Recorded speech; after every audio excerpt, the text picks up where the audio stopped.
Welcome to Patriots Unfiltered, presented by Toyota.com. All right. Welcome to Patriots Unfiltered. It is Tuesday here at Gillette Stadium. We're back to our regular noontime start, but not for long. We got a big week this week. The Eagles are coming to town, so that's going to be really exciting. We're going to have joint practices tomorrow and Thursday. We'll be doing live shows, but today we can recap everything we've seen since the last time we had a show, last Thursday. Yeah. It's Evan, it's Paul, it's me, it's Deuce, it's Matt in the booth. And, yeah. Couple padded practices. Talking Patriots. Very excited Couple for a 12 walkthroughs. o'clock show. I know. Me too. Feels like it's been a long time since It we've has done been a a show. long This time. feels like it's comfortable. You know, Yeah. you're like back in your. Like when Fred says what day it is, I'm losing track because we're in the grind they've had now. a handful of practices, but generally speaking, really only two of significant. They had Saturday and Monday in pads. Sunday and Tuesday were both walkthroughs. And I thought at times there was some interesting things, and I thought especially so with Drake May on Monday. Now I'm getting a little like Vrabel, losing track of the days. Yesterday, I thought was a pretty sharp day for the offense, the passing game in general. I know I want to get into this a little bit later in the show because not all members of the show were a lockstep on the performance of the quarterback. So I do want to get into that when we have his attention. But I thought yesterday was a really good day, punctuated by a pretty impressive 2-minute drill at the end of the practice. So thought they got a lot of good work done yesterday, dialed it back today with a walkthrough, and we're just grinding through. Yeah. Romeo Doubs coming on. I mean, I think we were all a little bit concerned early on, but now with him and Brown, they're both stringing together some consistent practices. The big play to A.J. Brown yesterday, that was nice to see. I kept saying, I mean, I don't feel like Drake's like really lit it up for a whole practice yet. It was the one practice I missed that you guys, had the reports So that upset about I know. I wish I was there to see it. I'll take your word for it. But yesterday felt like a good Drake day, and consistent. That's what stood out to me. Just it feels like a lot of these practices, he gets a little bit of a slow start, or maybe he has a good run and then he has a slow finish. Like feels like these two practices, including yesterday's and the one I missed, were his best 2 days of camp. Yesterday I was thrilled. There we go. I was thrilled. He's back. Thank God. Finally. No, How much do you guys owe me? How much do you owe me? There's no way he was bringing that to the air. I knew it. Fred, lot. little No, I- concerned took a on lot. Saturday, Fred, weren't you? I mean, you were a little. See, Fred was some tough coaching for the was. quarterback Yeah. this training camp in general. yeah, no, listen, I think overall I'd love to see Drake just get it out just a second earlier, just a smidge earlier. Trust the receiver's going to be where it's going to be, supposed to be, and just get it out of his hands just a second or two earlier. But yesterday was like Patriots offense of old. Ball wasn't on the ground. Guys hitting guys in stride, all levels, short, medium, long. It really looked like a great offense. Now, you didn't have Gonzalez out there. Carlton Davis is still probably not 100%. So you're not exactly going against murderer's row of cornerbacks, but it looked great. I thought it was the offense's best day.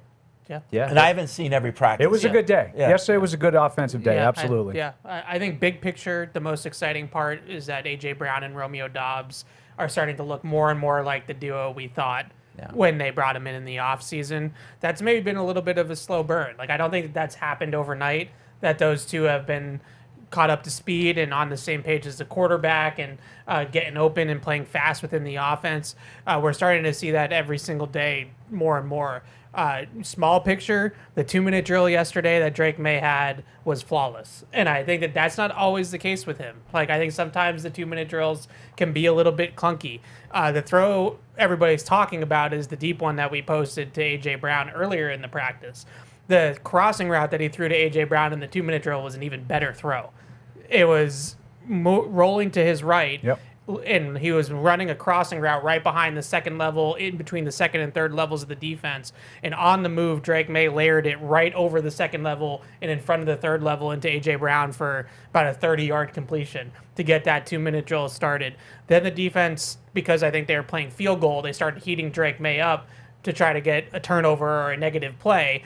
and he had answers. Like, he was getting the ball out against the blitz quickly and hit Ramondre in the flat on a really nice play to get them down into chip shot field goal range.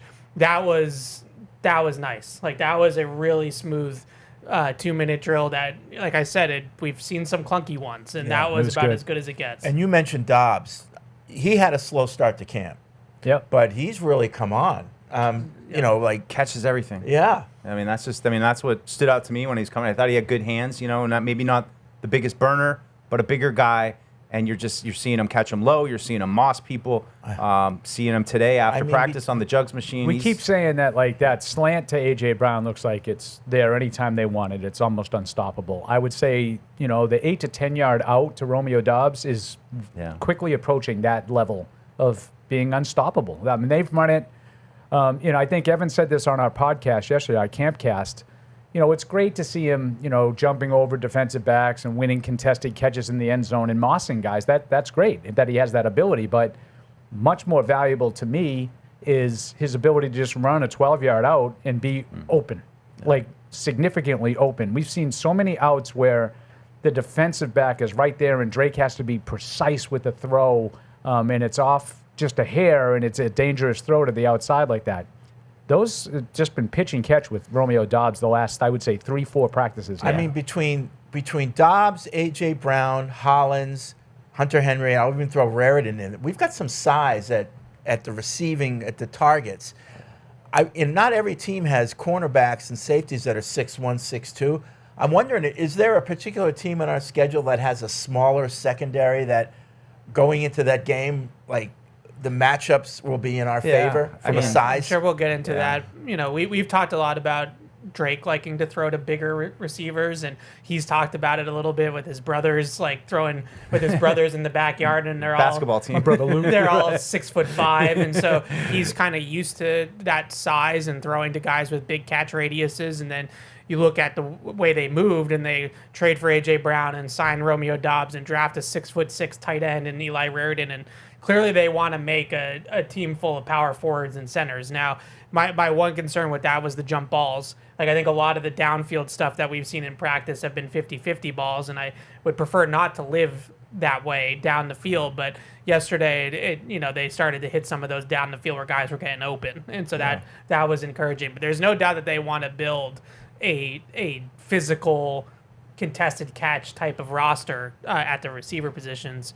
And I think that's catering to the quarterback more than maybe the schedule. Yeah, the emergence of those two guys, too, just made me think a whole lot less about the rest of the depth chart.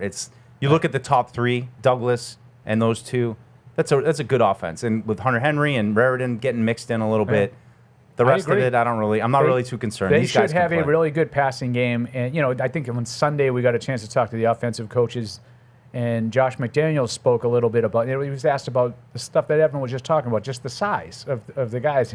And he started laughing. He goes, well, I think Pop might take a little offense to that because he's the one guy that's different. But I think this can be really valuable for Douglas because of the space that he's going to get afforded. I just think these guys are going to require a lot of attention from secondaries. I think Keyshawn Boutte spoke yesterday, like, if people want a one-on-one with A.J. Brown, they're going to lose 10 times out of 10. You know, and that's the kind of receiver you have now. Yeah. That, again, Mike, Evan and I have been telling you that they kind of lacked. Really? It's interesting. And now that I see it on the field, it actually looks like it'll work. Yeah, so I do think it's almost like he's going to draw the corner and the safety over the top. And like it's going to be all this superstar out there. I'm not even going to geek out like Evan will, and tell you all the things that it can create for the running game. Yeah. With lighter boxes and safeties. And we put the fullback in the backfield, behind the running back in the dot. I think Josh can have some fun with this. Let's go. Let's go. We've seen it they open up these team periods. It was like yesterday they opened the first series was all first down plays. And you see, the first play, it's like 3 receivers, 11. I tracked all this yesterday. And then the next play, it's like 2 tight ends and Gilliam. So you're going with a power group. Then the next play, power group just makes me feel. The next play was like 10 personnel. Right. Like they have no tight end on the field with 4 wide receivers, and it's just I think there's a lot of possibilities that Josh can play with. Exactly, that power exactly where I group was about to go. With A.J. Brown as the lone receiver and then the 2 tight ends and the fullback. I mean, now you're talking my language. That's my kind of party. Like See, you run the ball. Mike and I were paying attention. We did our homework. You run the ball out of that, and you run it effectively. The play action the way that you're presenting to the defense, the play action opportunities are going to just be unbelievable. I mean, that's a really effective package, and I like goal line, short yardage situations, close out games. Like I really feel like that has a package opportunity to be really fun. And they've used Hollins a little bit in there too, in some of those looks. I mean, they can get big. Like they can really get big and play bully ball and run some people over. Yeah, I was the point I was about to make, and yesterday that was one thing I was just tracking. You know, what's the personnel? How are they matching it on defense? And I mean, like you said, Paul, I'm not going to get into specifics because I don't think they want that. But they have so many different things that you're going to have to prepare for. You're going to have to prepare for a spread offense with no tight ends. You're going to have to prepare for two backs, pony package with running backs, a fullback. I mean, he's got so many different tools.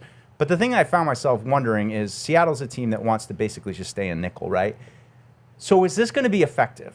And especially with, we talked about Imawari, maybe he's going to be ready to go for week one. How do you do this with John? Is strategically, we're running through all these different personnel. Is that going to be effective if Seattle's just going to say, okay, do all your changing, we're just going to stay in this group? I wonder what the game plan is. I think in a perfect world, you want to get them out of nickel and have them play base, and so you can get Gilliam on the field and try to run on them.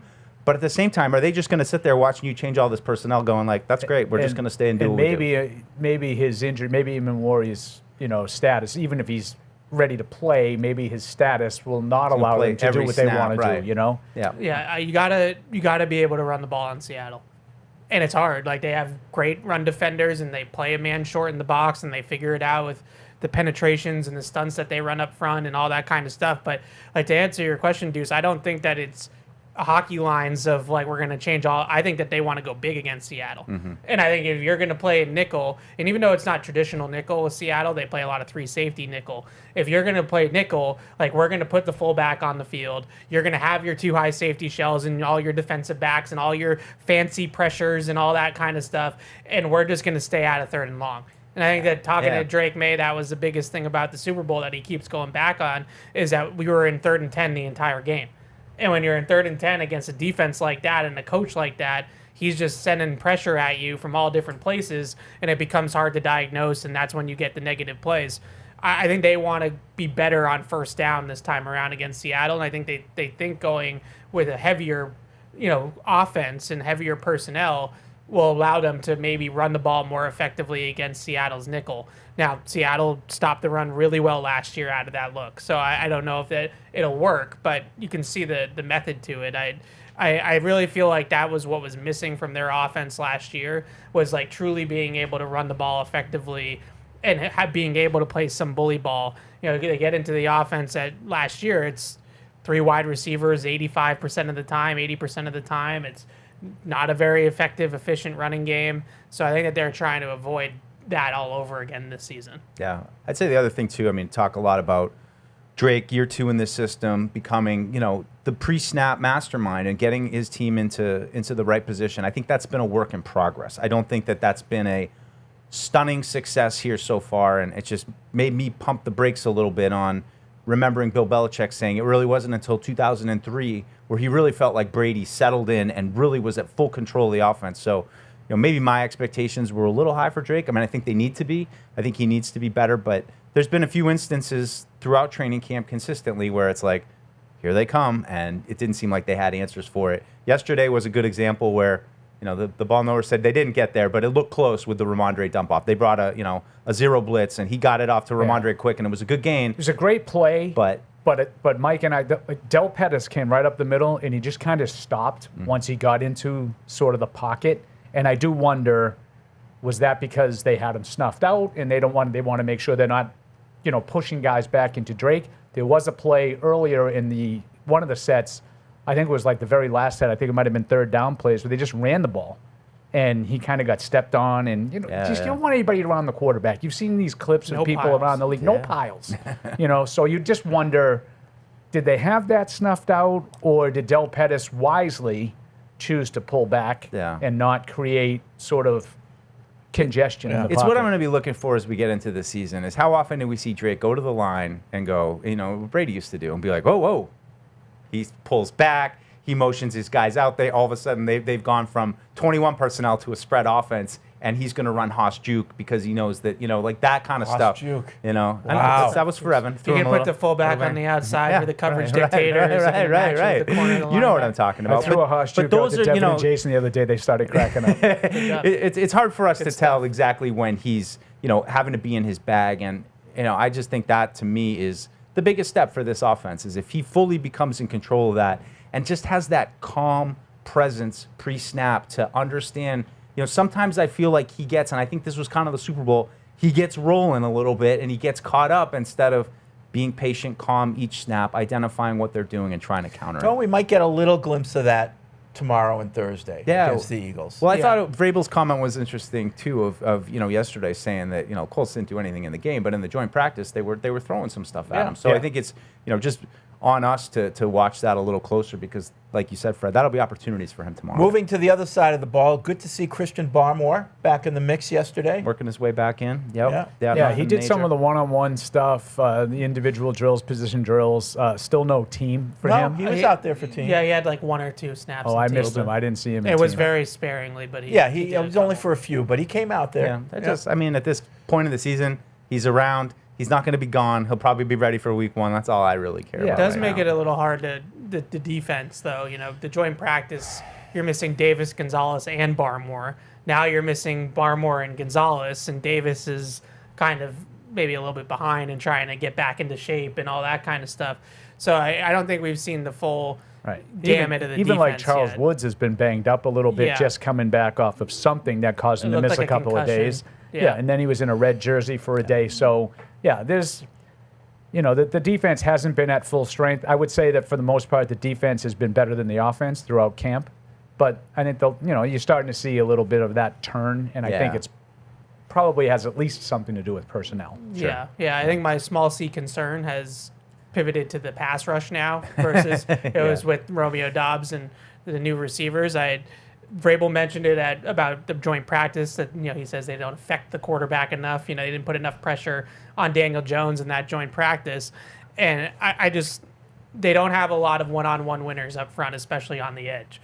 So they're going to have to do it with scheme, and they're going to have to get creative. And if Gonzalez isn't out there, then you don't have the corners to send the house. You don't have the corners to play that kind of aggressive defense. You don't have much time to get there either. Right. So you have to have that's a big part of it. And I do want to see against the Eagles. I think the pockets for the Patriots offensive line have actually been pretty good for most of the camp. I would agree. And how much of that is the offensive line has improved a lot, and how much of that is that the pass rush ain't so good. Right. Yeah. And that we'll find out over the course of time. But with the blitzes and stuff that they've been running, I wonder if they are pivoting their way to solve those problems a little bit.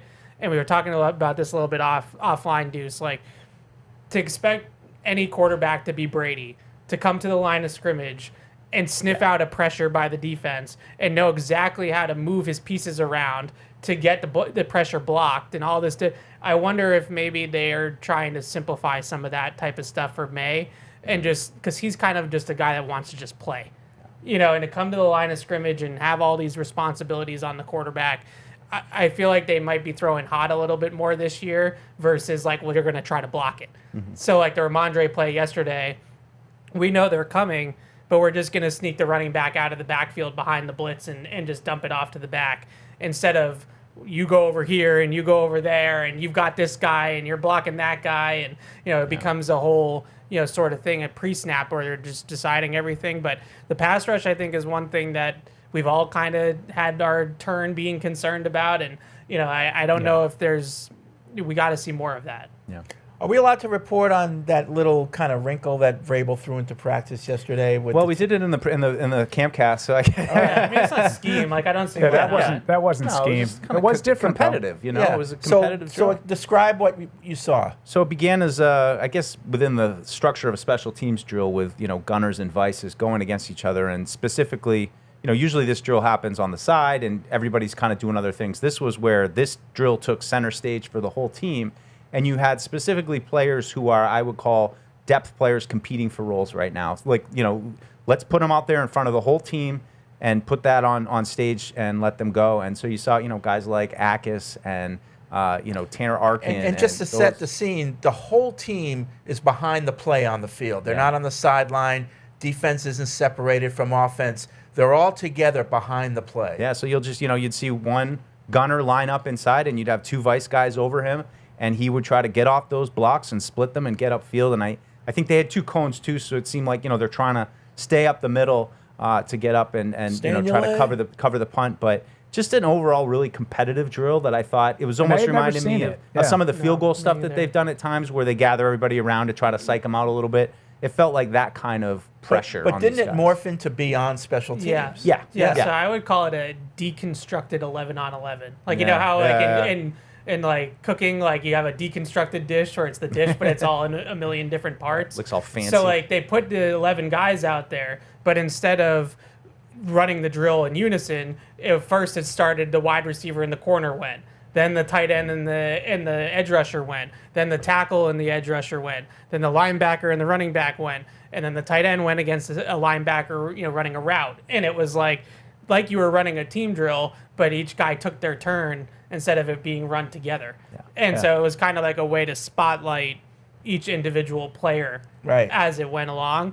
And it was pretty cool. I'd never seen anything like that. And I think it added a lot of energy to the time. And I know, in talking to some of the guys, Corey Durden talked about it afterward. And, he did say it's just like, and I think it's one of those things. It was, day 17, right?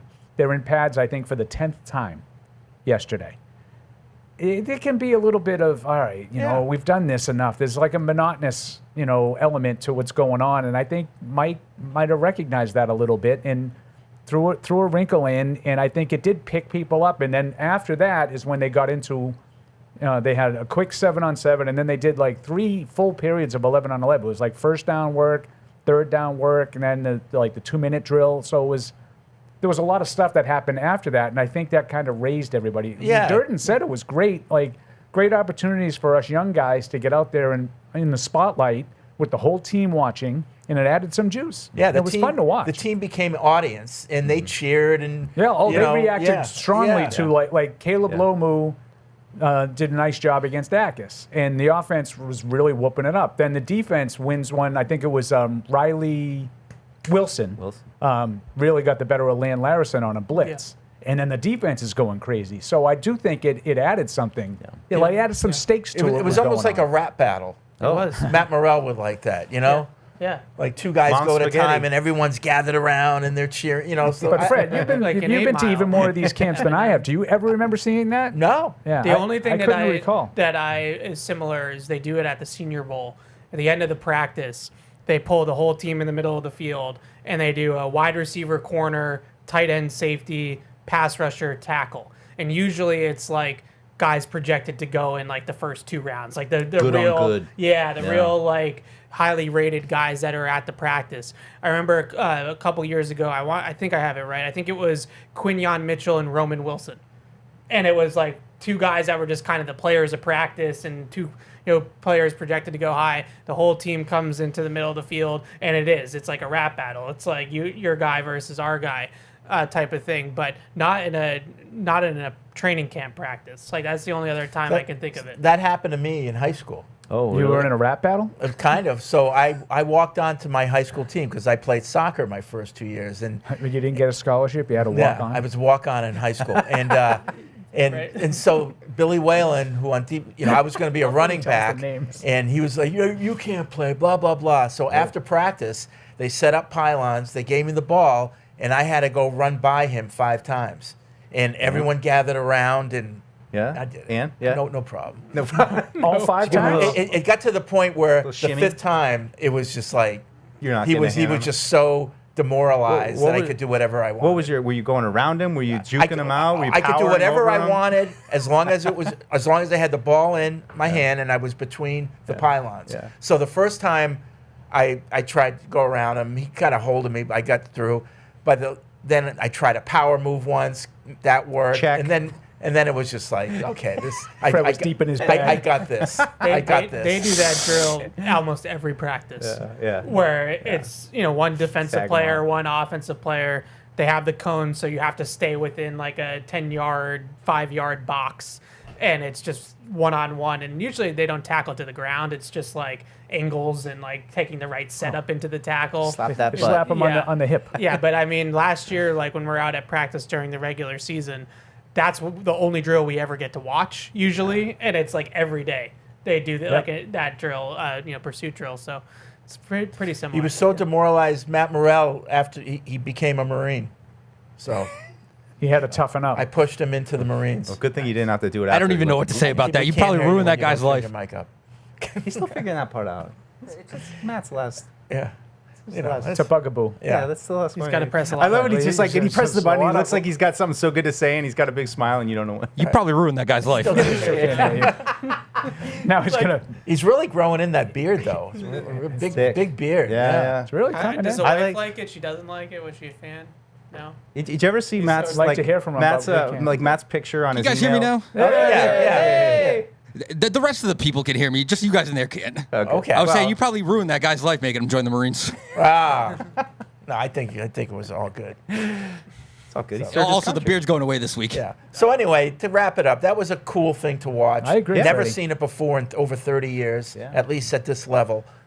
Maybe they do it in college a lot. I don't know. And Yeah. as Evan said, he saw something similar at some of the All-Star games. I think we all kind of felt the same way, where you're getting to practice 17 and you're seeing some of the same plays, and you're seeing, some of the, now they're starting to counter off of those plays, but everybody, including those watching it, it's kind of like doldrums a little bit.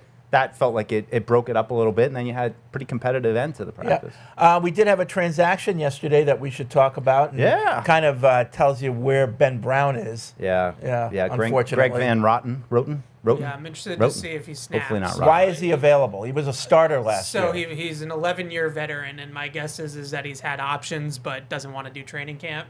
So he Okay. waited around. Keenan Allen did the same thing in Indianapolis. But why was he available? Why was he available? Well, I don't know if he was available. Like, I think he probably had options and just waited to sign. Oh, okay. So you think he had offers and he was just kind of mulling them over. Yeah. Why do you think he took ours?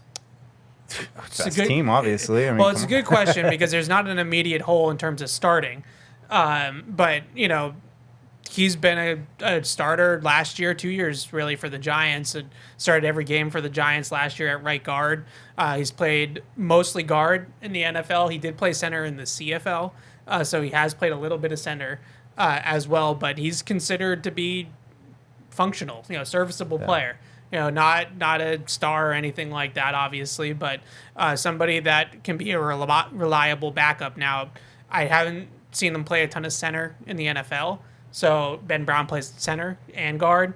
So we'll see if, when they get him into practice, if he's snapping and things like that. But they definitely needed, if they weren't going to kick Lomu inside and try that out at all, they needed somebody that was going to be serviceable. Because Ben Brown was your super sub inside. Yeah. And even he, your I thought, sixth guy, was having kind of an up and down camp. Yeah. So I think that this is a little bit of both. I think it's a little bit of a push for Ben Brown once he does get back, and I think it's also so that they can keep Lomu at tackle. And I do agree with you about the center element of it, because I think the value of Brown is he can play center. And I'm not sure that, like James Hudson's been playing a lot of guard, and I think they could probably get by with him as a reserve guard, although I don't think he played all that well against the Colts. I would say I don't know about that. But, he's never played center, so you do need someone to be able to be the center in case something happens to Jared Wilson. And if Brown, and I would say the way that Mike Vrabel sounded on Saturday, I wouldn't expect to see Ben Brown before the preseason's over. So there's probably an element of necessity. I mean, that said, like, I'm with Mike. Mike and I talk about this. I'm like, just think about how far you've progressed where, your lack of depth, at the guard position is like suddenly becoming an area of national concern. Like, you would have thought that they signed like John Hanna yesterday, the way that people were reacting on Twitter. I think was Bedard's reaction. I mean, I'm like, is this I love really? you, Greg. I thought he was being sarcastic. No. No, he was not. No, I think, he's and I offensive don't line think guy. he was alone among the media corps. And again, I recognize everything that we're talking about. I recognize as being valid. Like Ben Brown was a valuable guy because he can back up those 3 spots on the inside, and you lost him. Someone else will do it. Like, it's Someone else will do It's it. not that big a deal. Well, I think the one thing that is, a semi-big deal is that Vera Tucker has an extensive injury history. Yeah. So if Vera Tucker gets hurt, And do you feel like any better if he gets hurt? Not like I don't. Yeah, I feel better about Van Roten than James Hudson or Andrew Rupsich or Mekhi Butler. Okay, now Andrew Rupsich and Mekhi Butler, I feel better with the NFL guys. I'm not. I trying don't feel to any take better. shots, Van Roten, Hudson doesn't matter. Oh, I you think do that on your own No, time. I like Van Roten. Hudson was playing. Hudson was playing against backups in the preseason game on Thursday night and was getting torched. Yeah, Van Roten's a starter in this league. Yeah, Right, or he at started least games. So was Hudson. Well, Was he? No, Just not a good one. Not right. recently, So though. Last year, Was he? is he a starter or did he start games? Yeah. he's a tackle. No. Is the difference? Okay, so then But he's he's not playing- even. but It's he's not even playing apples guard. to apples. I would rather not do that. no. But I think the the biggest same. question mark Backups. is I like Van Roten. the biggest question mark is center. Backup center. That I would agree with. You have to have someone beyond Jacob Ritchie if something were to happen So to Jared Wilson. I would expect that Van Roten's going to be So, snapping. the real reason why he chose the Patriots is the new facility. And Brandon in Maine writes in, I watched the YouTube video introducing the new facility. Obviously, it looks incredible. It should be a huge improvement from what existed. My question is, do each of you feel that having a state-of-the-art facility, whether for the Patriots or any team, provides any level of competitive advantage? If so, how and of how much? In a 17-game season, I would think that any edge you can get is important, and if having a top-notch facility is worth one win over the season because of the improvement, it's an incredible advantage. I know that it may not be as quantifiable as being worth one extra win, but I think you can follow what I'm getting at. I appreciate your thoughts. I think it does make a difference. This is where these guys spend like more time than anywhere else during the football season. And if you can make it as meeting their needs as much as you can, I think that's an advantage. I really do. Does it equal wins? Maybe. But it really is just for the comfort of the player, meeting their needs in terms of training, food, all that stuff.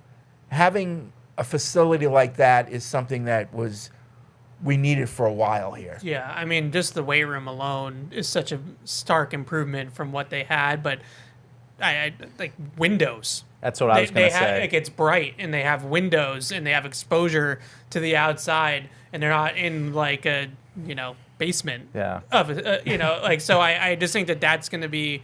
I don't know if it's quantifiable. Like, I don't know if I would say they're going to win games because of it or not. It was needed, and But I it's think an improvement. Yeah, I think it's a good selling point to like a potential free agent. Yeah. Like, you should have a facility like everybody else. Yeah. I don't necessarily think it translates to wins and losses. No, I mean, it's just so dramatic. I mean, you took the words out of my mouth, Ev. I mean, looking at the old kitchen that they used to have, which no windows, to this one now, which is Beautiful. bright and open and welcoming. So, I mean, there's probably a psychological element to it, but it's hard to quantify. But I think the players are just going to enjoy coming into work, parking under the sucker, walking right in.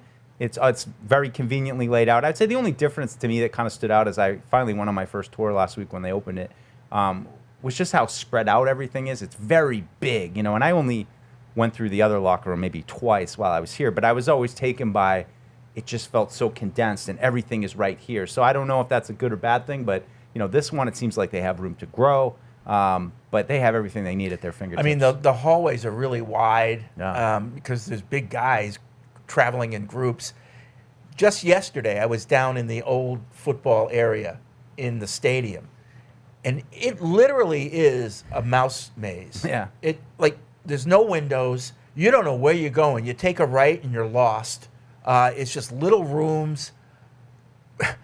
It's amazing how when this place was built in 2001 and opened up, oh boy, this was a big huge improvement over the old piece of crap that we used to have. Yeah. And now you look at the improvement that we had now over that thing.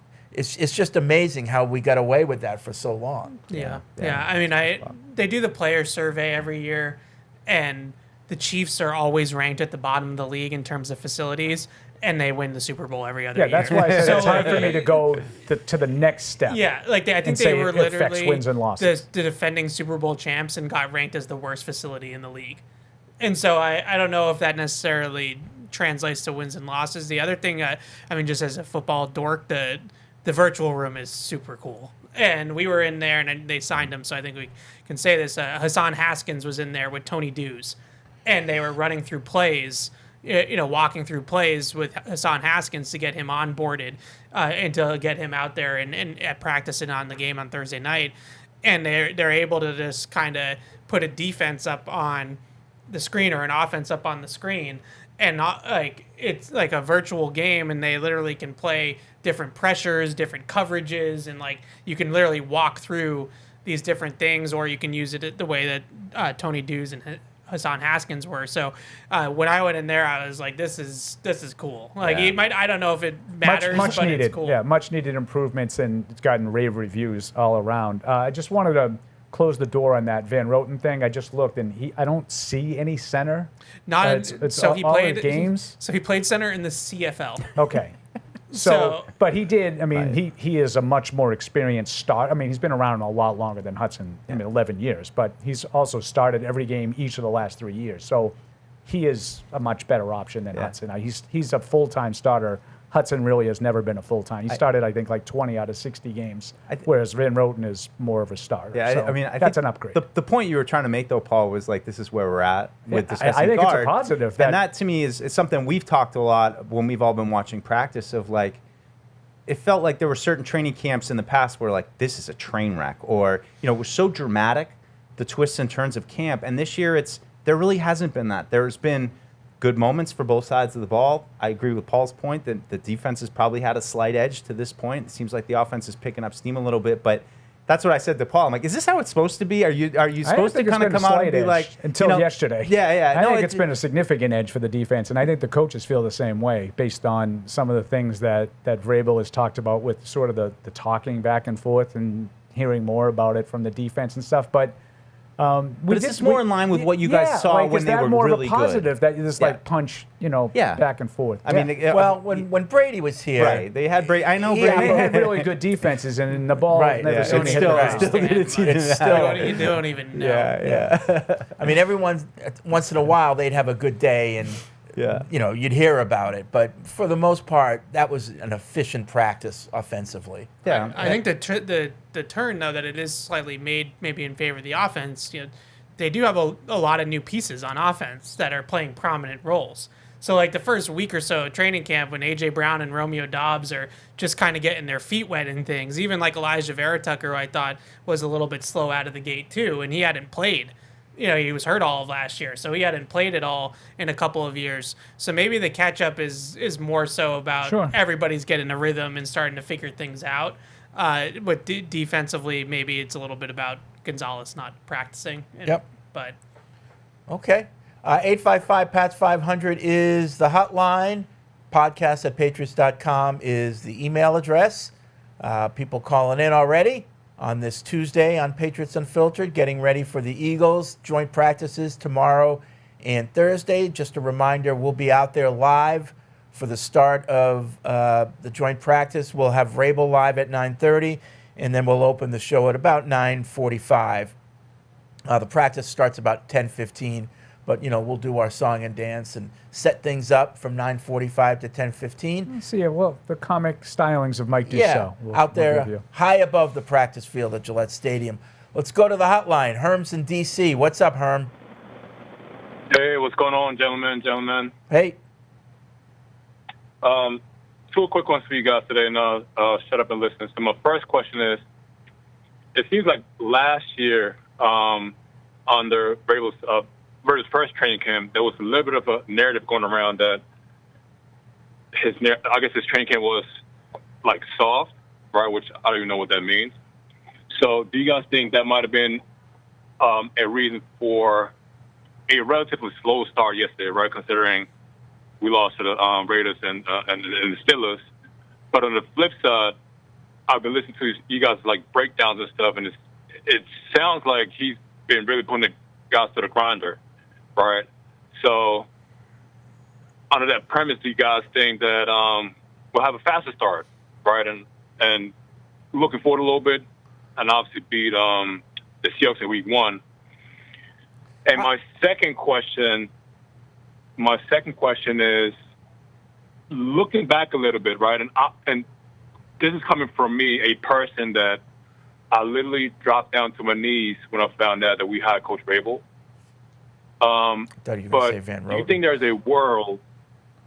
Well, do you guys think there's a world where Gerard Mayo could have had similar success with, like a similar infrastructure and stuff? And I'll take it off there and listen. Thanks. Okay, so the first question, I'm not sure I agree with the premise. Was Vrabel was it observed last year that he might have had a soft training camp? Yes. It was. Okay. Yeah, a lot of walkthroughs, less days in pads. I stopped tracking it because I was writing about it, so that's why I went back. But at one point at the beginning of training camp, they were significantly outpacing last year in terms of padded practices by like 2 or 3 padded Yeah, practices. yesterday was the 10th padded practice. Yeah. Now there's a limit, there's a CBA mandated limit of how many you can have, but they were definitely in pads more consistently this summer than last summer, and I do think that the 1 and 2 start might have played a factor. It's a tough schedule out of the gate: Seattle, Jacksonville, Buffalo, Pittsburgh, right out of the gate.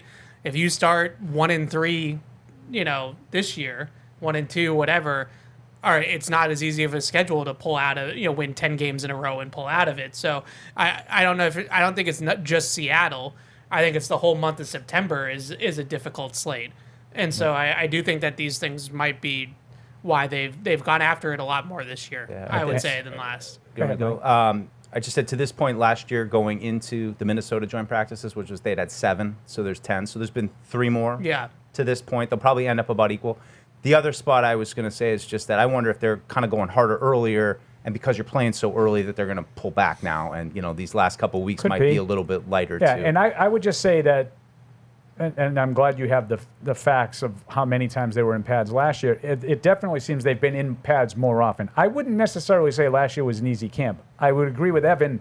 That was the perception. You heard about it with specifically Greg Bedard was hammering it the whole summer. I didn't really understand it, but that was Lots of shots at Greg today. that was the narrative, is that they had an easy camp. And I did wonder, and I think the 3 of us talked about this a little bit, maybe about a week ago, of what Evan said. Maybe they took the 1 and 2 start into consideration and said, maybe we need to go a little bit harder in camp to be more ready for September. The second part of Herm's question about could Mayo have had success With this infrastructure, I think that's a big question. But so you're talking about the entirety of the coaching staff, right, and all the players that they have, And a stretch, a Ryan Cowden, Yeah. Right. all those people. I don't know that he would have gone 14-3, but he would have been better. I think one of the most underrated and undersold failings of that year was not just Gerard Mayo's inexperience; it was the inexperience of the entire staff. right. Like, there were guys in roles that they had never been in, coordinators that had never called plays, both sides of the ball, like top to bottom. There was a tough situation. I'm not telling you that Gerard Mayo was this Bill Walsh in the making. If he had just been given a time, maybe that never would have happened. He wasn't ready, and obviously we all know what happened. I don't think they would have gone 14-3 and gone to the Super Bowl. No chance. No, but think I think about Vrabel was a big part of that. Think about all the coaches and players that Vrabel has been able to bring in that he had familiarity Right. with. Well, that's- And Mayo couldn't yeah. do any of that. That's why. yeah. That's No. why I'm trying to. It's a big question. Yeah. It's unrealistic that Mayo would have been able to put this together. Right. But Which is the part of way the problem. he asked it with this infrastructure. Right. If So you in other words, just just take Mike right. Vrabel out Vrabel's and put Gerard Mayo in, Yeah. and everything else is the same. What would have happened? I think they would have been a playoff team. Now, the one thing that I don't think Mayo could do as well as Vrabel is the culture. How he built the culture right away in the locker room by bringing in the people he knew that could back up his messaging. Right away he captured the team, and I think they bought in pretty quickly. Yeah, Vrabel was a big part of that Yeah. success. I don't think there's any sugarcoating that. I mean, Vrabel had a vision. He had coached before. I think he learned from some mistakes he might have made in Tennessee, and he came in with a plan. and created this team in his image and how he knew what kind of schemes he wanted. I think in retrospect, a little bit of Gerard was kind of stuck still with one foot in the Bill stuff and one foot trying to like maybe move outside and get into, the wide zone area. It felt kind of like it didn't have a clear vision. And I think it's hard to say for me because this team feels such like Mike Vrabel's vision. And I can't see Gerard Mayo putting these pieces together. He didn't have the experience. I don't think he really had a vision. Yeah, like that was the biggest thing is like the organization from the top down. Like, what kind of players do we want? What kind of schemes do we want to run? What players that have the attitude that we want that fit the scheme? All these different things. And I think Elliot Wolf's talked about that a lot in terms of like making that easier to scout. Like, because they go into these scouting meetings and Mike Vrabel has answers to all those questions. Like, is this a Patriot type of player? And is not just the personality, but also the way that they play, and I think that's. I don't think Gerard had that. They did have a North Star, so. But you're venturing more into the crux of the issue. So let's not assume that all of the infrastructure is the same. That you're not even approaching anything close to this. Like, I'm giving Mayo the benefit of the doubt with that roster, with that coaching staff, with that personnel department, with everything that went with it, because that's what Herm asked. Yeah. With the same infrastructure. Right. So I'm saying, he probably would have been able to win some games. He would have won more than 4 games. Yeah. It's way unrealistic to expect if Gerard Mayo was still here that all that infrastructure would have been put in place.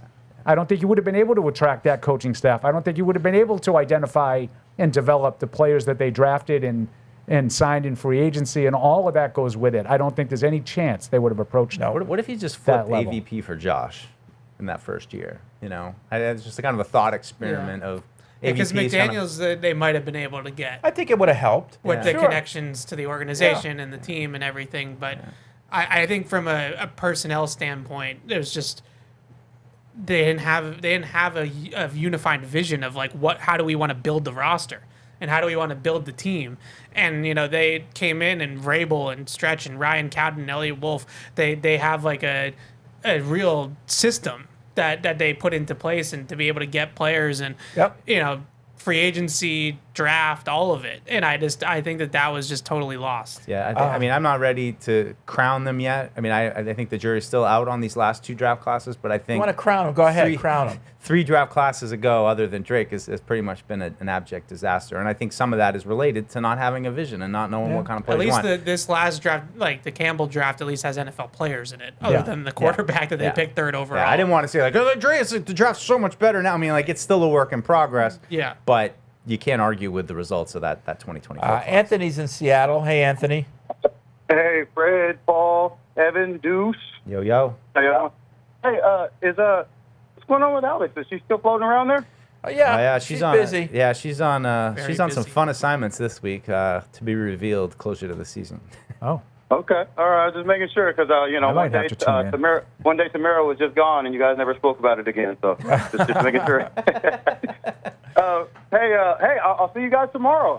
I'm looking forward to it. I'm flying out tonight. I'll be at the joint practice tomorrow. So, yeah. It sounds like I won't see Christian Gonzalez. Is he still working through an injury? Yeah. I don't think you're going to see him tomorrow.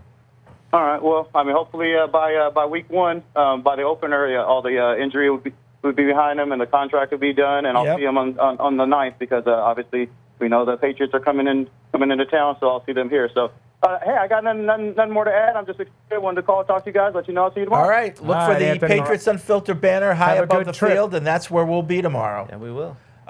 Speaking of Gonzalez, no updates with him. It's true that he did have something happen to him at the end of that last practice that he was at, but who knows if it's a combination of that and the contract kind of dragging out. Yeah. So hopefully, now that they've got the Witherspoon groundwork, I'm sure the devil now is in the details. How much more of guarantee are we going to give him, when it's going to be paid out and all that stuff. I'm sure that's what they're trying to work out, but we'll see. Can I ask a question? Like, do you guys? I mean, When I was 14, I'm privy. Permission to speak freely. I'm privy to watching negotiations happen from time to time in my professional career, and I mean, Christian Gonzalez getting dinged up in camp. Do you think that is a conversation point as they negotiate this contract, as he's had some injury issues in the past? I would think so. Yeah. I don't. I don't know. I do. He hasn't played a full season, and I'll guarantee you that that's part you're of in the the heart of it, negotiation and- from the team's I side. mean, he played 16 out of 17 games 2 years ago. I know. They He hasn't said- played, so he hasn't played a whole season. Paul did. He sat him the week 18 that they played all the backups. Yeah, with a concussion, he couldn't play. Okay, I mean, he Like, so he would have I'm won just out there saying, and played like, one snap. if I'm the Like, team, that's what they're doing. I'm not telling you I agree with it. I would have signed him months ago. Well, here's the But thing. I don't get that opportunity. I don't get those just, to make those I just choices. feel like the he hasn't played a full season thing is like he got hurt his rookie year. And Mike, it's back to your question. Do you think these things get used? My answer is yes. I think they get used. I think they Like, get you didn't do this, you didn't do that. Yeah, because none of- that's what you do in a negotiation. None of us know exactly what he's asking for, and none of us know exactly what's No. being offered. That is true. If he's asking for significantly more than Witherspoon, I do think his injuries are a factor. What do you identify as significantly more than Witherspoon, just out of It, curiosity? it depends on like how the much guarantee. He had 101 guarantee. how much more guarantee he's asking for, and yeah, I mean if he's asking for $40 million a year, I think that's No, significantly more. but 101 million guaranteed. If he were asking for 110, is that significantly more? I would say yes. yeah, I would. But he might not think that's significant. But even if he's asking for the same amount guaranteed or a little bit more percentage-wise, but he's asking for AAV of 40, then that's significantly more too. But I would only care about the guarantee because that's all I'm paying. Well, I mean, The rest of it is fluff. no, but if Witherspoon's getting 100 million guaranteed on 33 million a year, I don't know what the equivalency of guarantee for 40. And if he's asking for all of that, I would say, okay, I can see where there's a holdup. Yeah. But your point, sorry, just real quick, I would just say your point about not knowing exactly what he's asking for and what the team is offering, that's to me the bottom line. We're all just we don't know. We're all just guessing. Yeah, and I am totally guessing, but my guess is that it's about payment schedule and not the actual dollar amount. I don't know that. I know, So, but that would be my guess. so if I'm I saying had to my guess is that because Witherspoon got the bag now. Like he's getting paid in his fourth and fifth season, the $58 million guaranteed in the first 2 years of the contract. That's the real money Right. of the contract.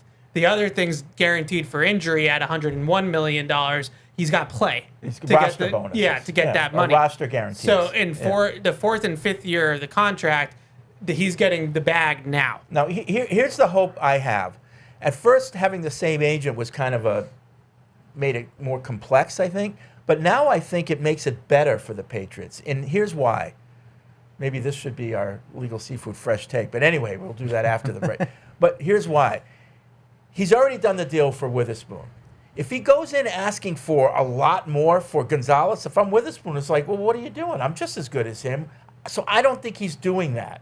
I think don't he's know. asking for something similar to what he got for Witherspoon. Otherwise, Witherspoon is his client too, and he's like, hey, I don't think it what matters about what the me? agent thinks. What? I don't think it matters what the agent thinks. What do you mean? It's what the player. Does the No. player think he's significantly worth more than Yeah, I know, but- Witherspoon? Doesn't matter what the agent I says. think, I think it does. I think the agents are also their advisors. They're telling them what's realistic and what can be done. They can tell him what they think should be done. My and it's guess- up to Gonzalez to decide what is going to be done. It's true, but I wouldn't like. I don't know if the AAV is the problem here. Like I think Witherspoon and Stingley got paid in their fourth and fifth seasons. So Sauce Gardner didn't get paid in his fourth and fifth seasons. He got paid an escalator contract where the money that's guaranteed is kicked down the road to the back end of the contract. Typically, the Patriots operate on the escalator contract scale, where you get a little bit more in the fourth year than you would get normally. You get a little bit more in the fifth year than you would get normally, but the bag comes in the sixth year. And my guess is that this holdup might be out of that. Like, he wants the Witherspoon framework, where this this year, he's going to get a significant pay raise, like up to almost $30 million for the fourth season. The Patriots might want to be you're still on your rookie contract. So we're going to really kind of extend this out a little bit longer. That I think I don't think that it's like But Gonzalez is at, in Witherspoon's the at ca- 33 and Gonzalez is at 40. I don't think that's in the what case it is. of the Patriots. Doesn't it make more sense to give him the Absolutely. bag right now because Absolutely. you got Drake May next year? Yes. and maybe A.J. Brown. In terms of that, yes. If you are in the school, and I'm saying this is all hypothetical, if you are in the school that once Drake May's contract kicks in, and maybe an A.J. Brown extension or something along those lines, that the Gonzalez thing might get revisited in terms of him being here, like the Jets did with Sauce Gardner, then it makes more sense to kick the can on the contract down the road, because then it becomes another team's problem to pay him the money. So I think that I think is where teams, if you kick the can down the road on the guaranteed money, you give yourself a smaller amount of money due up front, then that allows you to kind of finagle the contract numbers a little bit better. I hope that's not what this is, because I don't think it'll get done if it is. Yeah. So again, this is all speculation. We have no idea. We're all hoping it gets done in some form, fashion. Quickly, because I don't want it to bleed Yeah. into the season. Like, Right. you want to have Gonzalez and Davis, I think, are so important to how they want to play defense. We talked about it early in the show, the lack of, proven edge rushers. You need to have guys that can cover. Gonzalez is as good cover guy as really anybody. Witherspoon, I think, is a tremendous player. I actually think he impacts games in a lot of different ways, more so than Gonzalez. But as a pure cover guy, Gonzalez is better. Yeah. So I don't know what the defense would look like if you take your cover guys out. It certainly limits. It takes away from your all-out pressure if you don't have good covers. Cover corners. There's absolutely no doubt for this year's Patriots, they need Gonzalez. Yeah. If they're going to make noise, they need Gonzalez. If he signs the contract here, I still am a little skeptical that he plays out the contract. I don't in its care about entirety here. Yeah, but let's just get this year. Your done. scenario, the hypothetical, I think, makes some sense. You sign him, you give him the money, you get, he's only 25, right? 25, I think. So you get good years out of him, and if you think that maybe the value is not there, we overpaid him a little bit, you can move him. These guys move now. Right. You can trade these guys. My rhythm's off, so I didn't tell Matt what I wanted for lunch. It's too late now. All right, we'll take a break. When we come back, more calls and emails here in Patriots Unfiltered. Come welcome our newest restaurant additions at Patriot Place. Estella brings a celebration of flavors with a modern fusion menu, exciting cocktails, and brunch available daily beginning at 11 a.m. Enjoy freshly brewed coffee and Mediterranean-inspired breakfast and lunch from Angel's Cafe. Craving the classics? Chick-fil-A makes it easy to grab your favorite with mobile through, carry-out, and dine-in options. Download the Patriot Place Advantage app for special offers and to earn rewards every time you visit.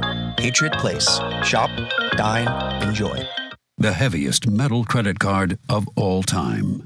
Wielded at business dinners like a samurai sword. It's a classic corporate power move. But the real power move? Having end-to-end visibility on your most critical shipments. FedEx, the new power move. Whether you're in the game or betting on the game, you'll need a game plan. DraftKings Sportsbook, the official sports betting partner of the New England Patriots, provides you with everything you need to build your personal betting game plan so you can get in on all the action while practicing safe bets. Visit DraftKings.com/responsible-gaming to learn more about all the safe betting tools DraftKings has to offer.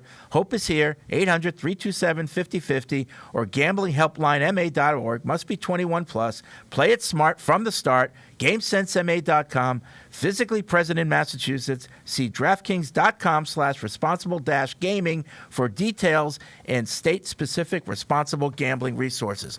There's enough needless nonsense in the world already. Your phone plan shouldn't add to it. Verizon's new Simplicity plan cuts down on the nonsense in your life.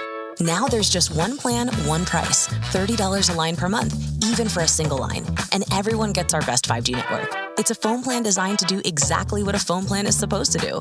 Isn't that a lot simpler? Switch today at Verizon.com or at your nearest store.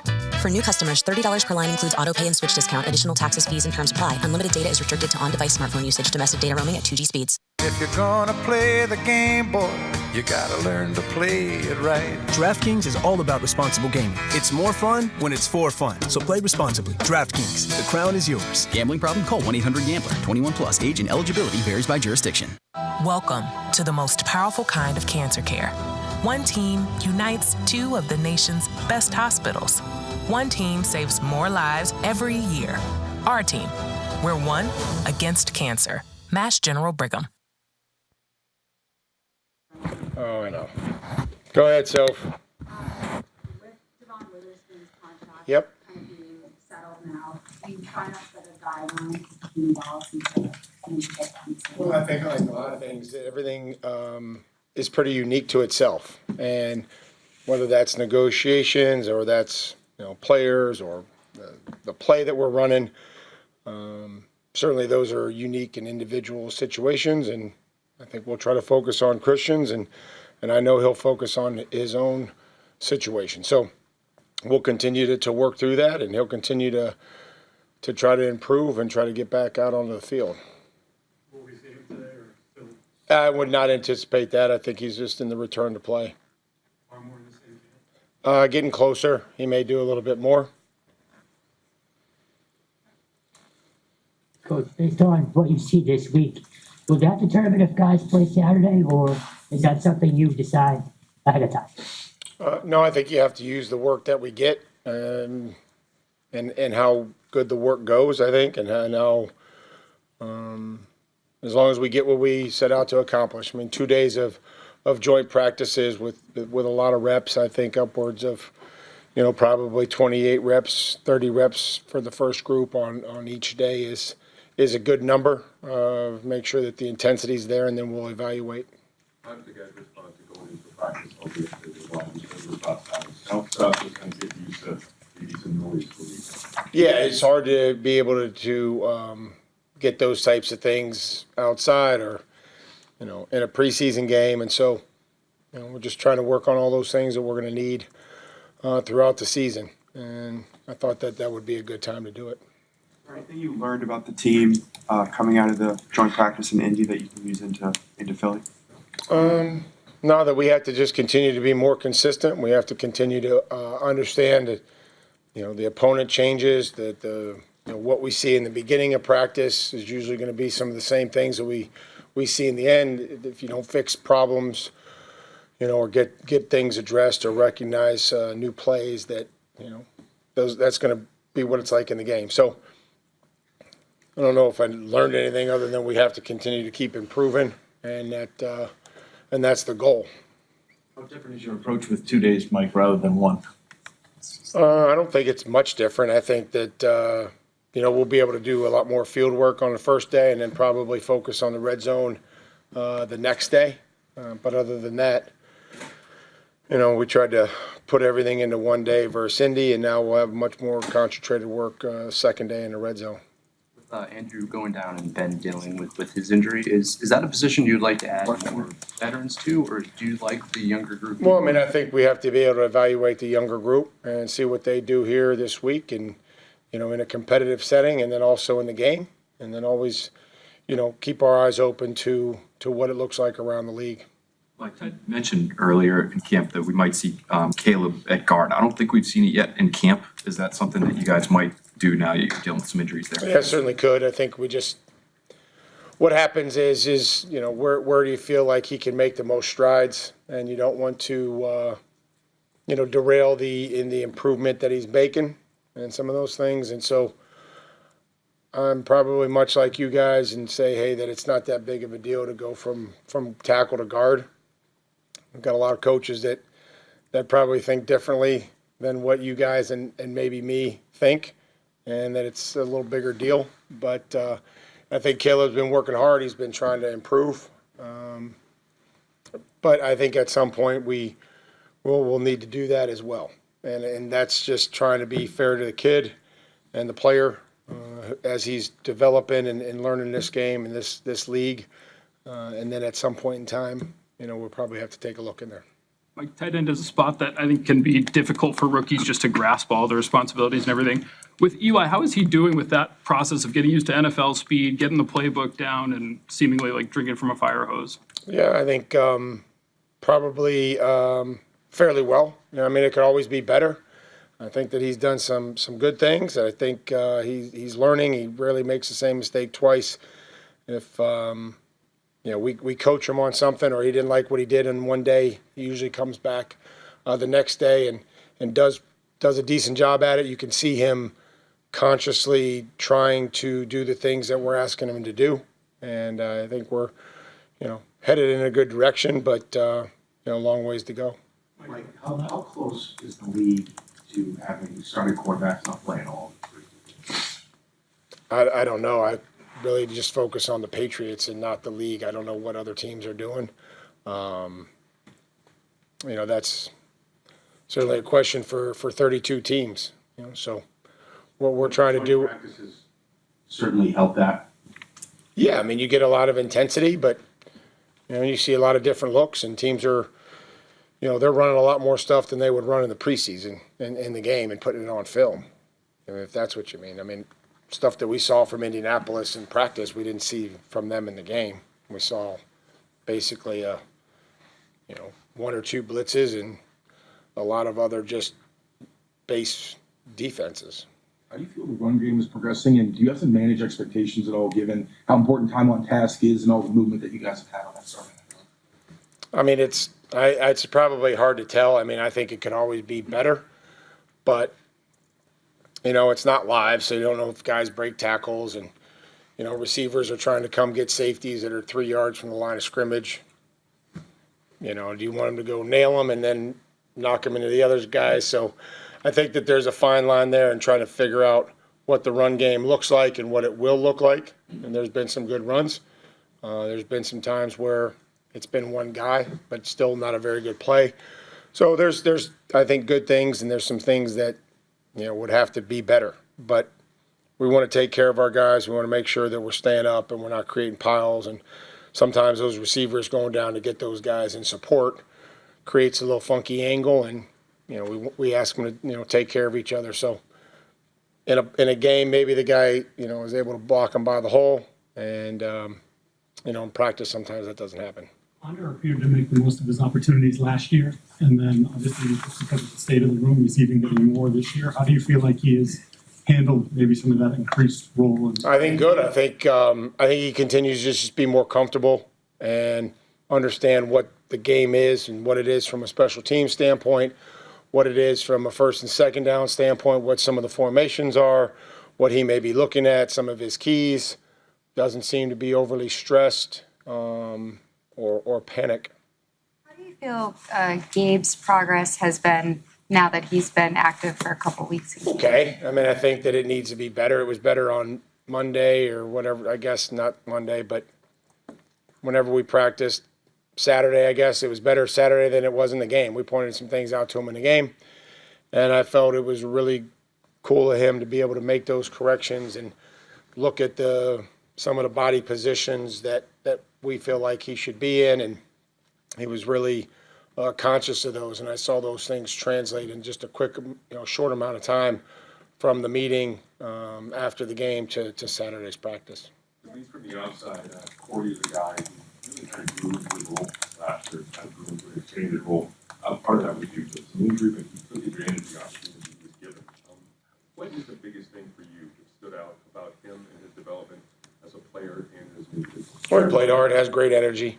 He's got, it means a lot to him. It's important to him. He's easy to coach. I mean, you can coach him hard, and he usually tries to make the corrections and comes back, and he, I think has continued to improve. He's played well in the run game. Flashed a little bit of first and second down pass rush, being able to get into the pocket. So. And the way he's approached camp and advancing with that as like an example for use the rest of his coaching career. Is that kind of how you feel about how Keyshawn has approached camp? Yeah, there's a lot of guys that we talk about the professionalism, and like this is the situation. You show up to camp, you compete, and then you try to earn a role, and that's what everybody's trying to do, and Keyshawn included. So I appreciate what he does each and every day. Made a huge play for us yesterday in a 2-minute, and or the other day. And these days just run together, so I apologize. But made a huge play for us, and just like he did last year multiple times when we called on him. So he's ready to go. He's prepared, and he's trying to earn a role in his football team. What have you seen from the unselfishness of the wide receiver? I was talking about a lot last year. Have you seen the same thing this year? Yeah, I mean, there's one football. There's one, and I don't get to throw it. We have a quarterback that gets to choose who he throws it to, and hopefully it's the guy that's open and the progression in which that we install it. So that you have to kind of be, every guy wants the ball. Everybody wants to score touchdowns. Everybody wants the ball, but that's not realistic. So, when we don't throw it to you, we'd like to see you, transition and try to go block somebody. And I see that from guys. I see guys, one guy will have a good day. Somebody else may not have as big a day, and then it kind of switches. So I think it's a good problem to have, and everybody knows that, if they're doing their job, that the ball's going to find them. Final question. What have you liked about Jacob Rizzi as he starts his NFL career? Well, I mean, he has battled, he's competed, he's studied, for a young center to go in there, and it was good. I didn't think that the way that he got thrown into the game by, injury was too big for him. He was prepared. And, again, I think he'll continue to work and understand that, this is it's a little different game than probably what he was used to in college, but he's figuring out angles, and those things are so critical for interior linemen where they have to go to get backers at the second level of, these guys maybe react a little quicker at this level, so I have to take a little better angle. Thanks. And now, great moments in history. Satellite radio. I really like it. It's good. Yeah. You don't like it, Eric? I don't have it. You don't have anything. Okay. You don't even have HBO. Podcast. That's true. I don't have HBO. Like you HBO live. is I have great access to content. HBO. I know, but you live like a monk's life over there in North Providence. I know, you're really concerned. You're like a hermit. Sure. Yeah. Eric wearing an olive-colored sweater. Nope, it's brown. Olive. Thank you. Because I've said that before. It's It brown. has a green tint, and he gets really upset. I don't get really upset. It has a green tint to it. Sure, but it's brown. It's not olive. I think it's olive. Trust me, it's not olive. The color of an olive, like a dark olive, looks just like your sweater. That's another great moment from All right, Legal Seafoods is giving fans a true taste of Boston this season as the official seafood restaurant of the New England Patriots. Pre-game or post-game, get the seafood you love at your local restaurant today, legalseafoods.com. And Paul, you got a fresh take? I do have a fresh take. I'm going to be It's a legal seafood I'm going to be fresh take. honored to give the first legal seafood fresh take of the day, and that's going to involve something that you guys are going to be a little surprised to hear from me. Is how impressed I've been with the performance of the offensive line, particularly in pass protection. We've talked about some reasons why that might look a little bit better than it is, but I think that starting five of Will Campbell, Elijah Vera Tucker, Jared Wilson, Michael Wenu, and Morgan Moses has been intact for most of pretty much every day in camp.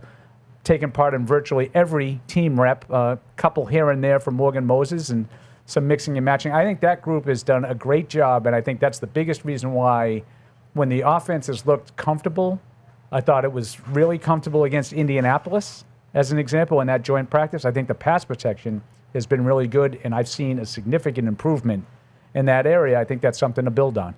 All right, so that's your Legal Seafood fresh take / monologue. Doesn't usually by come Paul from me. Perillo. Doesn't usually come from me. That comes from anywhere. That amount of optimism. Especially about the offensive line. With the offensive line, yeah, that's. Normally you say do that on your own time. As long as it's fresh. And just for you, people, for all you press people, because I know that you watch this show, that you thought that all these years you were eating legal seafood clam chowder before the game. I've told you that it's not legal seafood chowder. Make note of what you had last week and what you will have this week at the game. That is legal seafood clam chowder.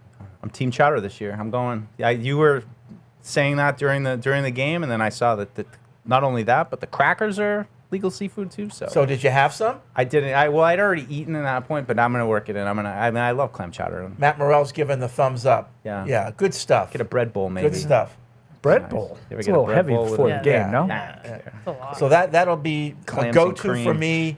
Every game is a little cup of legal seafood clam chowder. That's a Freddie staple. The cup of chowder. Yeah. Cup of chowder. Or a hot dog. It's all coming together. Well, we don't have hot dogs. I know, We should. But when we're on the road. And popcorn. Yeah. And popcorn. Yep. Cracker Jacks. I mean, every press box should have a hot dog. Yeah. Right? And popcorn. Right? Just have that rolling thing where they... Don't forget the post-game show donut. Well, yeah, I know, but I'm just talking about, you know, It's a little stale.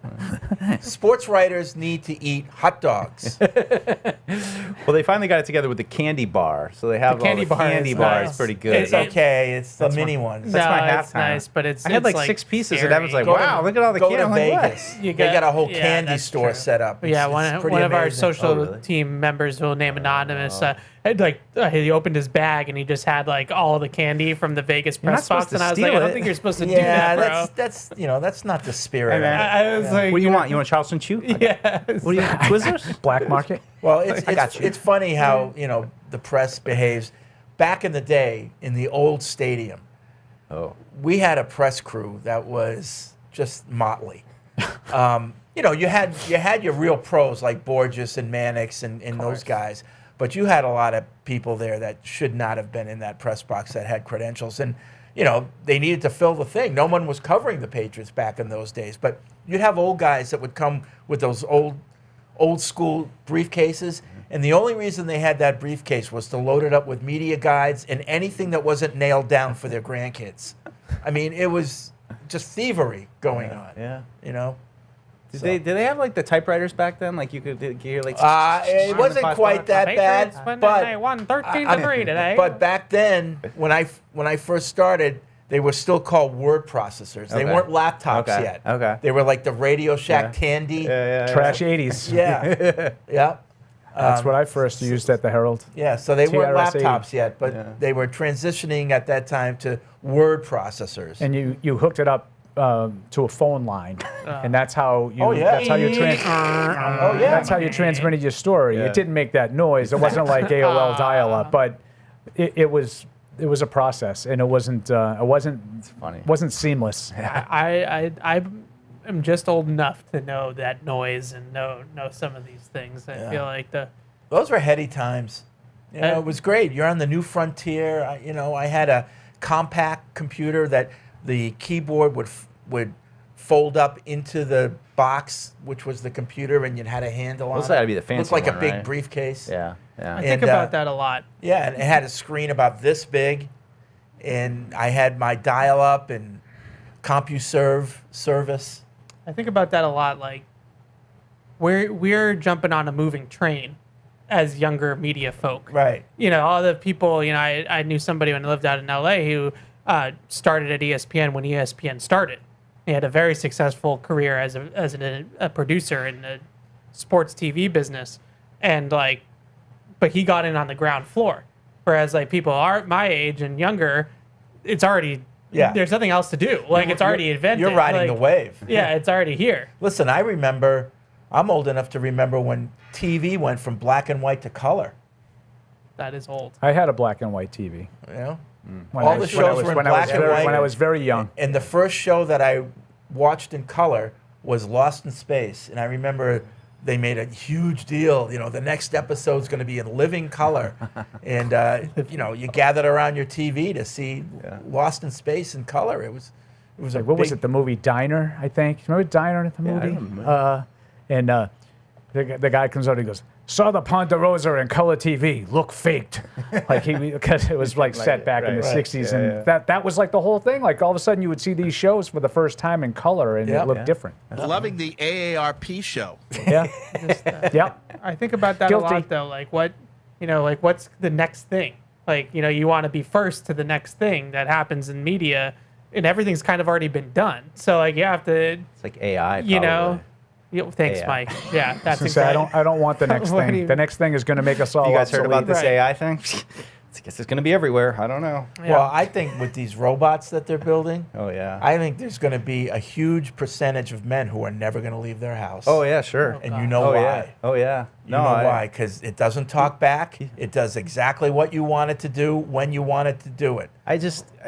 I really love the Terminator I'm growing telling up. you, there's Like, going to be a went bunch back to of 1952. Oh no, you're gonna live in a virtual space where you like come into the real. I mean, maybe you just hook yourself up to like a tube to feed you, and you're just living in this virtual reality It's world not good. 24/7. It's not good. Yeah. A tube? No, What? I know. And you see all the depictions of aliens from the future, and they have these big eyes Yeah. and long fingers because that's all you're That's going us. to need.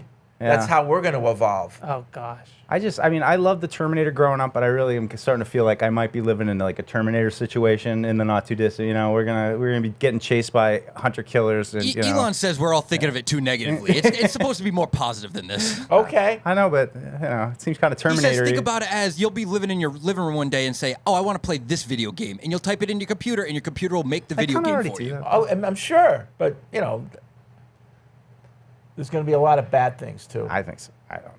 Anyway, all right, back to the phones we go. 855-PATS-500. Time to get this show started. Let's go. Yeah, and who better to do that than Christian in L.A.? What's up, Christian? Hey, you guys. Hey, you guys. What's up, boys? Hey, you guys. Hey, so the next thing really is going to be this sort of holographic technology where instead of having an actual guest on the show, you'll have the hologram of the guest on the show. And I think they already did that with Brady, didn't they? Well, they've had forms of it, but it's not as good as it will I think be. Fox did it though, right? Because he's at the game, calling the game, and CNN then did it a long time ago. Yeah. They had Tupac do it at Yeah, Coachella. the next generation is you guys. You won't be able to believe it. I was in a place called 360 Labs here in LA, and they are just it's amazing. I was able to walk around this. They had an artist playing guitar. I was able to walk all the way around him, front, back, side, and it was like phenomenal. But anyway, yeah, that's next generation. On to football. I watched the Colts preseason game. I know it's just preseason game, but what I really saw was that we have just a complete lack of ability to stop the run bouncing outside. I saw Gabe Jackass get beat by several times. That. Well, whatever his name is going to be. I saw him get Akis. The silent J. or Jackass, whatever his name is. Silent I saw him get beat several times to the outside. I didn't see anyone else be able to really stop that bounce out play that Kenneth Walker killed us with. And I'm wondering what's our plan for that, because he can't be our only plan, and a banged up Harold Landry can't be our only plan. Second thing was, do you think they did not play Kayshon Boutte really because they're trying to preserve him or save him for a trade?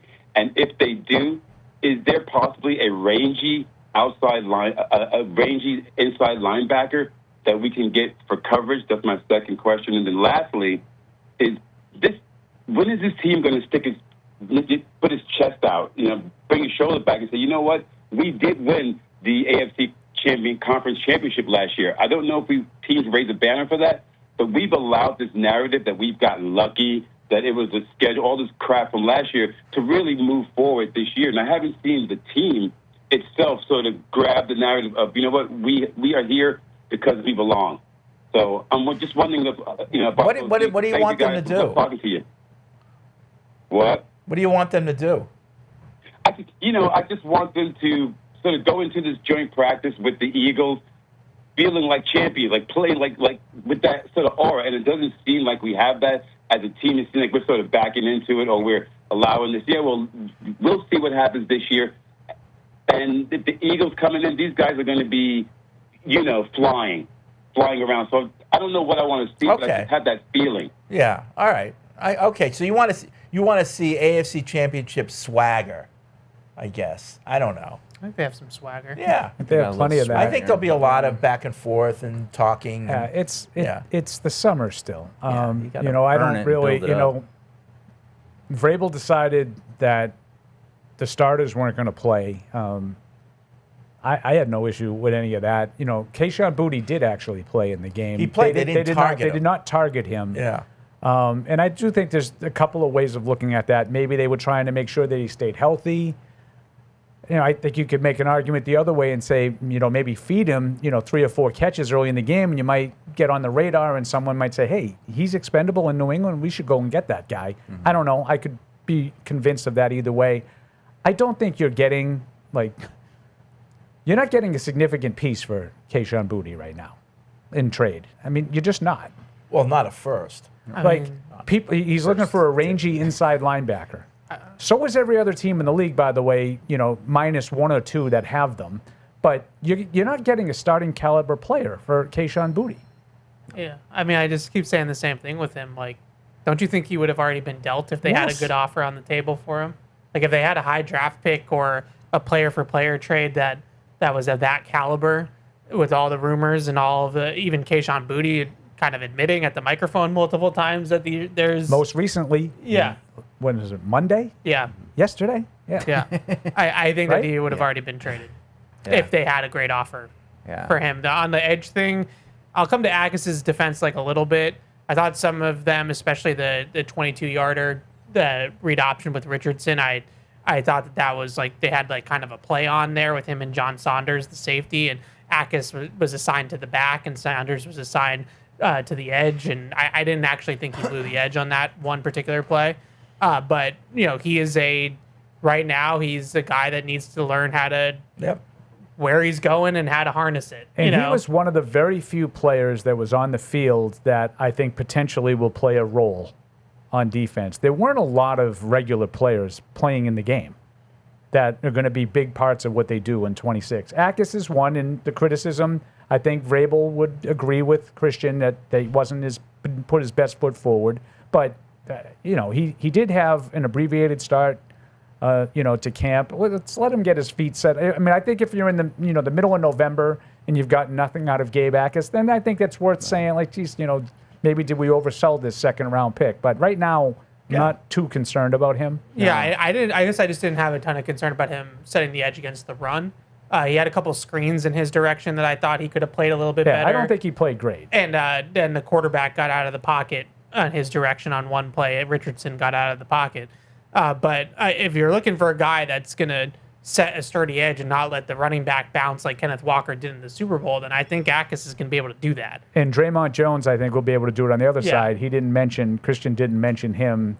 I mean, stopping the run wasn't an issue last year, obviously, until it mattered most, to be honest with you. I mean, they struggled when Milton Williams went out of the lineup down the stretch, but in the playoffs, the Super Bowl, obviously, it was a huge problem. Right. Kenneth Walker had a big game, but it wasn't really an issue for the vast majority of the season. They had that long stretch where they 50-yard couldn't even give up a 50-yard rusher. Which is funny because they came out of the training camp like that. We just talked about how there was a narrative that they had a soft training camp, but they were okay at the stopping the run until they weren't. It's so hard to pin it down. I think people need to look at Elijah Ponder more. I think it's a lot more about how Elijah Ponder does this year than how Gabe Ackis does. I think Gabe Ackis can work his way into a rotational Sounds like a role. legal seafood fresh take. Yeah, but I think Save that one for Thursday. But we're not really talking about him, and I think the coaching staff seems pretty high on him, and they, he's been right in there as the starter off the edge, opposite of Draymond Jones. Even if Landry comes back, how much can you truly expect to get from him? So in a perfect world, I think Elijah Ponder has a really breakout kind of a season and gives them some juice off the edge and gives them solid edge play. Draymond Jones is fine. Like, I think he's a sturdy player, but when we talk about guys not winning one-on-ones from the defensive side, a lot of times it's Will Campbell taking Draymond Jones, and I've seen him get tossed he's not a couple pass times. rusher.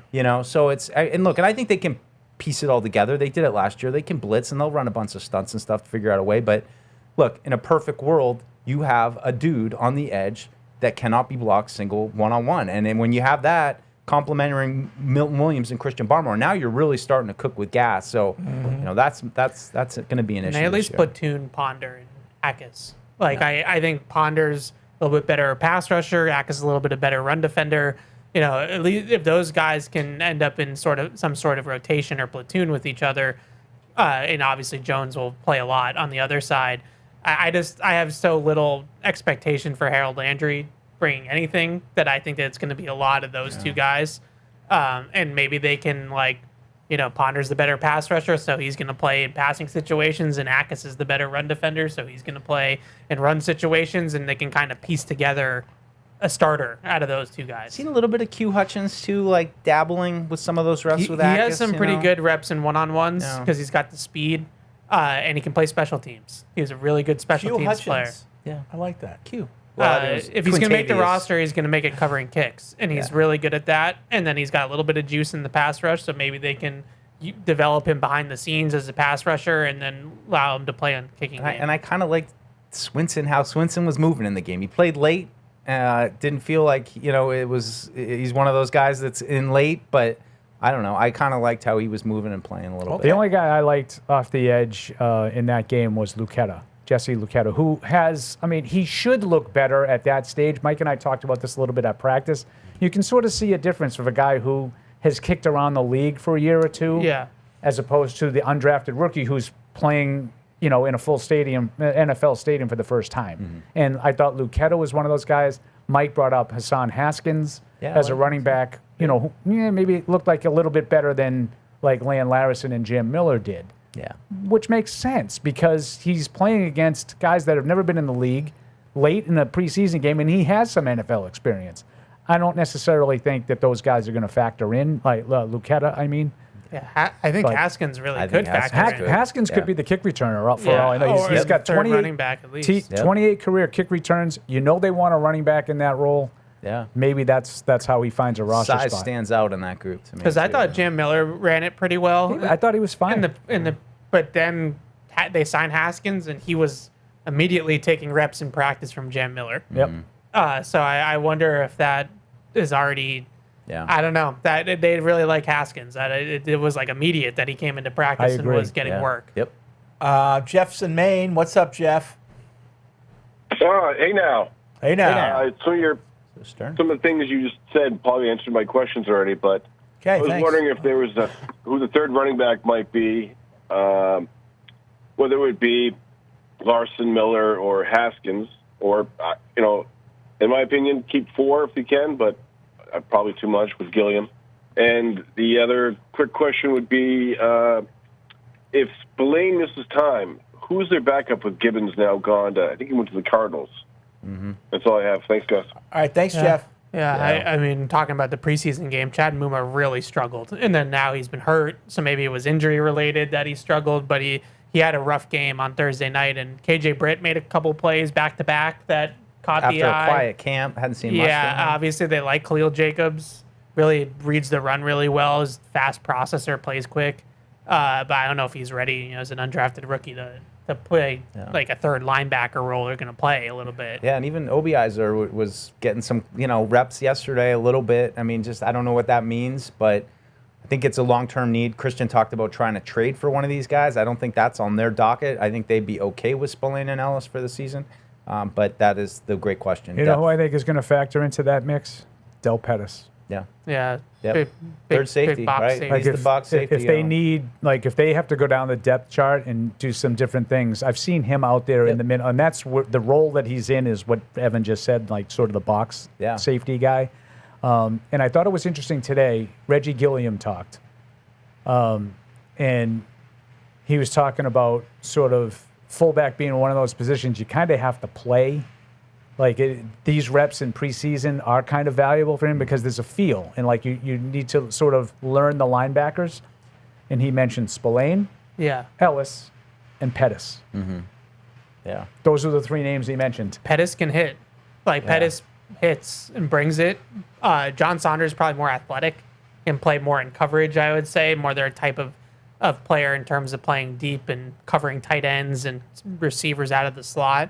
But if you want a true downhill box safety, then Pettis probably fits that. And I think Mike Brown has kind of gotten passed over at this point by those 2 guys. But big nickel, 3 safety looks I think that they're trying to get to that. It's just, do they have the third safety to do it as much as they think they want to? That was, countering heavy personnel yesterday. That's, he's kind of the dime back right now. And, I like that player, but I think this is an area I talked about going into camp. Are they stuck in nickel? Are they kind of, they don't really, Del Pettis, no offense to him, he's been around for a little bit and he kind of is winning it. He's having a good camp. I think he's been active, but, once you get beyond their base nickel and you're talking about taking Marcus Jones off the field, I'd love to have a little bit more promising depth that you feel like, man, it'd be great to be able to get this dime back on the field. He's a rookie, but he looks like he can play. I'm sure the extreme would be how they felt about Imamori last year, where this guy, we got to get him on the field. He's going to change our defense. That's I think the question is, we've seen them experiment with pure base,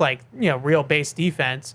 Muma's been the third linebacker for the most part in base. They've also experimented with 3 safety, but the teams that run a lot of 3 safety, Seattle, the Chargers, Baltimore, it's Imamori, Derwin James, and then you bring the Kyle free Hamilton, guy on, it's studs that are playing that nickel role. I don't know if Del Pettis or John Saunders is really good enough for that. So, it's great in theory to want to do that with how teams are loading up offensively with the tight ends, but like, do they really have the horses to do it a lot? So We've seen too with Charles Woods, like he's been getting some slot reps, so it feels like they've got him as definitely the backup on the outside, but I think he also could be, just if they want to get, we don't want to go as heavy as Del Pettis, but we want to bring in a dime back that's a corner.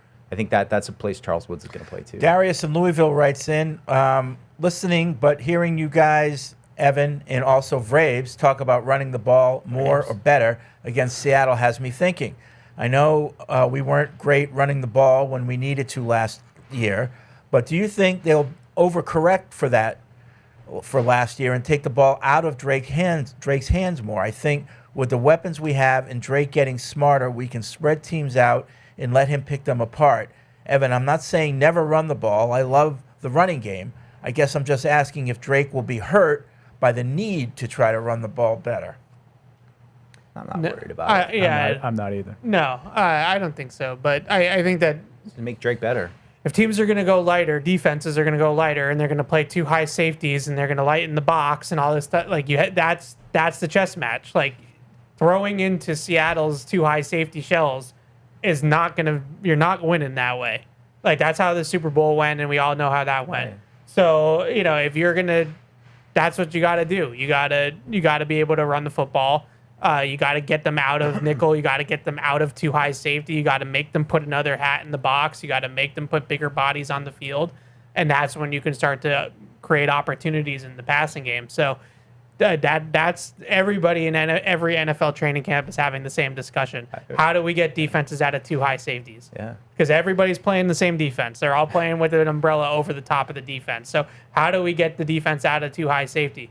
You gotta run the ball. Like you gotta put big people on the field, and you gotta run the ball. Like that's especially when your quarterback is really good at throwing the ball downfield with accuracy. And so Ev said it. This is the trend right now. Everybody wants to play with that high shell. Like who else are you doing it against other than Drake May? I mean, that's the perfect guy to say, let's play 2 high. Let's make Drake read out the coverage and take the checkdowns. And like Ev said, the great thing that will even all that out is you start running the ball and they got to bring somebody into the box. Now Drake's going to feast. And then your offense becomes hard to defend. You got that right. It's exhaustingly boring how many defenses play the same defense. Yeah. Every week you turn on the tape, it's the same defense. It's a modified version of the Seattle 3. Now it's more 2 high safety instead of cover 3, and it's just the same thing over and over again. And every single time you watch offenses that try to drop back and pass 35 times a game against that, and Seattle's bringing pressure from everywhere, and you're like, this is just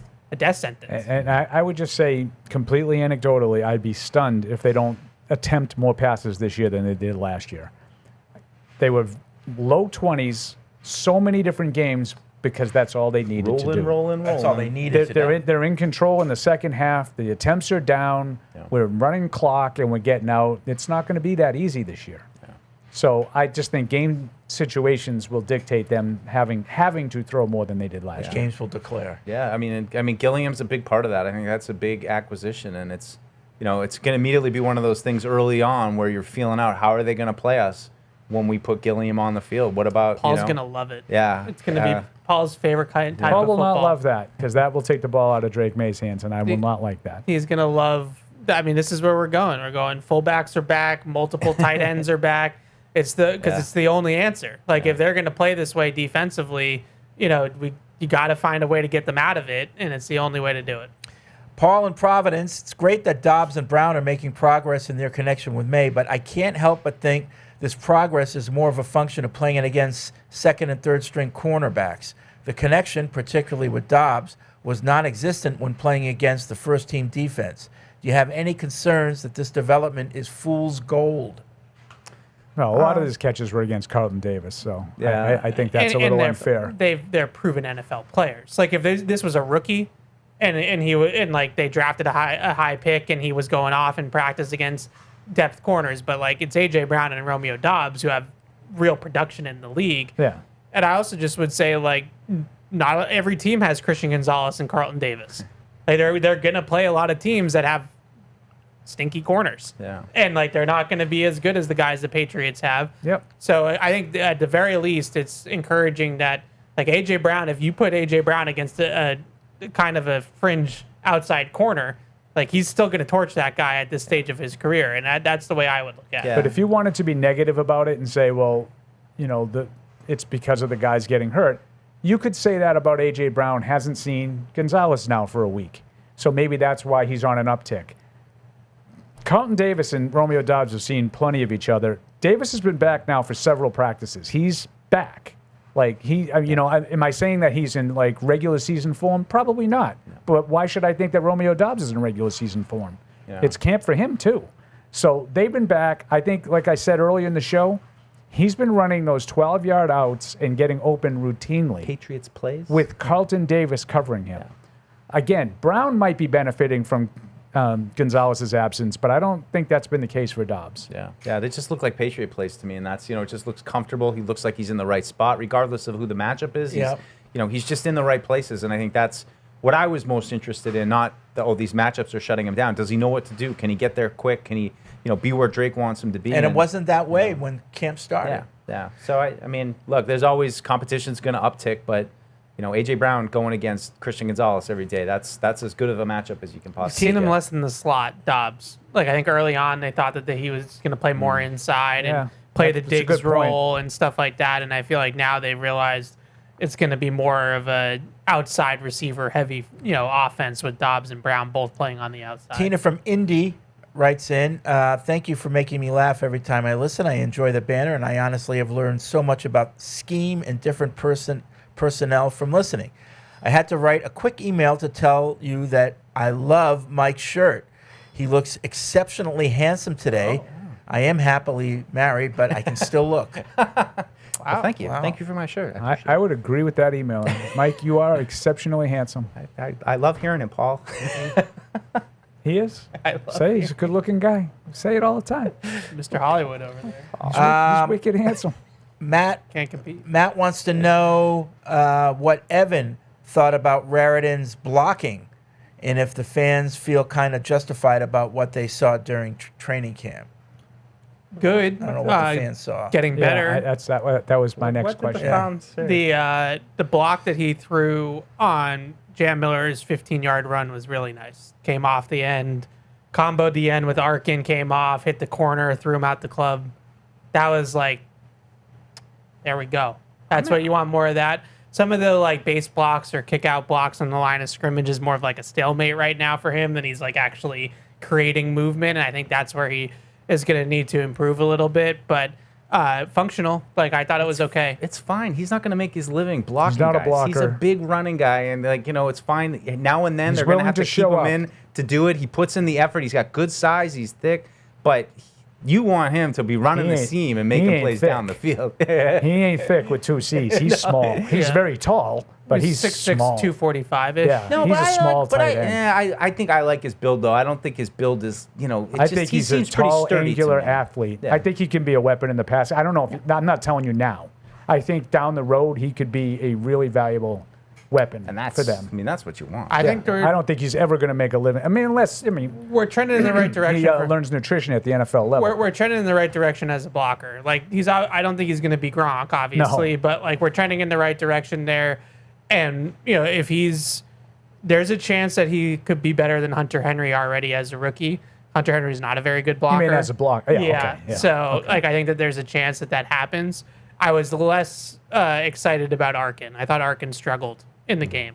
I thought Raritan was decent. And I look at Arkin and Raritan comparatively, and I know that they play. I mean, I know they're both tight ends, but they don't really play the same position. I understand that. But one of them is like a tackle, and the other one is like a big slot. Yeah, I thought Arkin struggled a little bit in the game. I thought that they gave Raritan some real assignments though. They had him blocking ends and things like that, and So you need to, because that whole thing about being predictable is relevant, especially. And Josh has talked to me about this a million times over the years. Yeah. If you have to get stuck, well, here comes Arkin for the two tight ends. Right. That's a tell. Yeah. And they don't want to do that. So you need to have Raritan be able to at least show up. Yep. And that's what Vrabel said the other day, right? He's willing. He's a willing You just blocker. want to see a little bit more movement on the kickouts. That space just gets a little bit too compressed. They try to hit the C gap runs, just get them out a little bit more.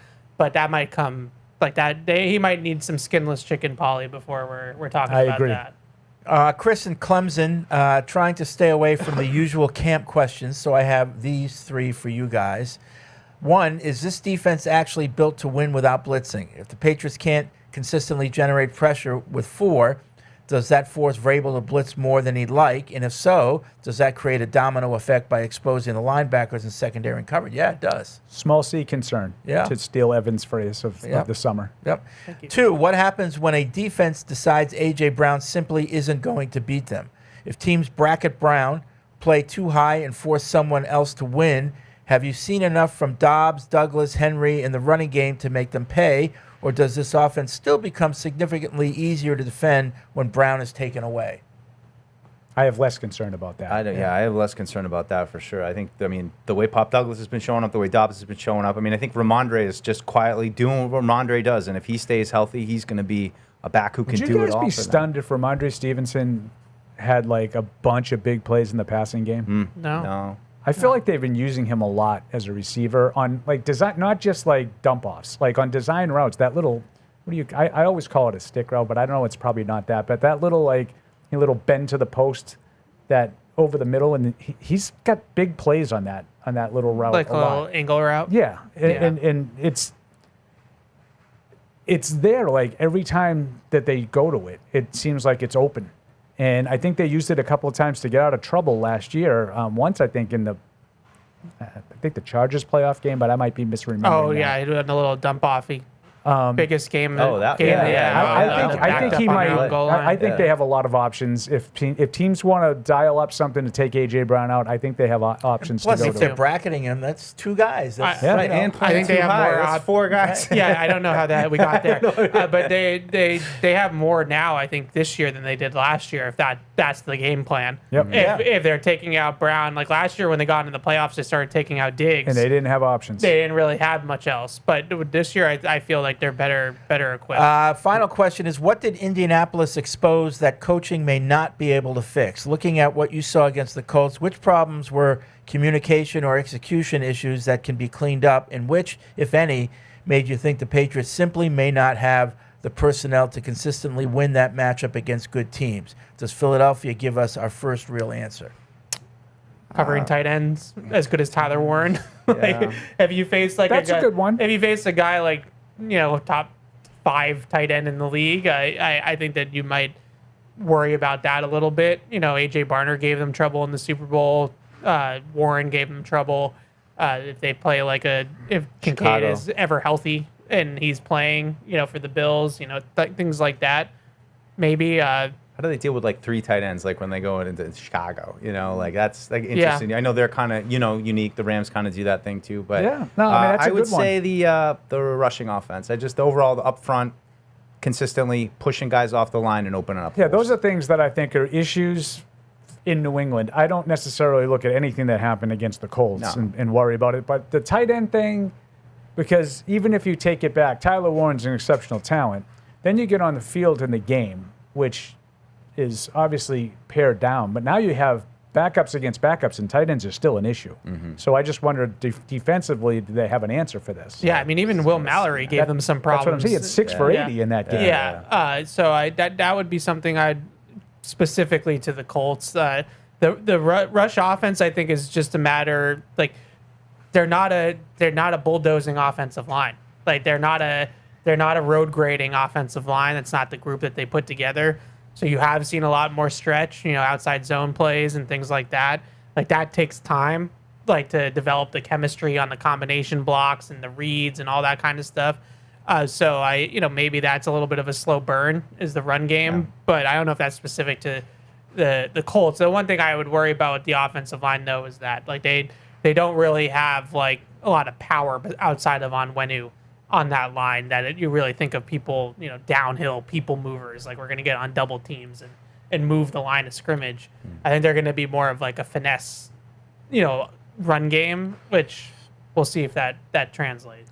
See how Mike Onwenu fits in on that one too. It does seem like even now, when they have any modicum of success running the ball, it's to the right side. Remember that was the big thing last year. They had to sort of power up behind Onwenu and Moses. I've seen that a little bit.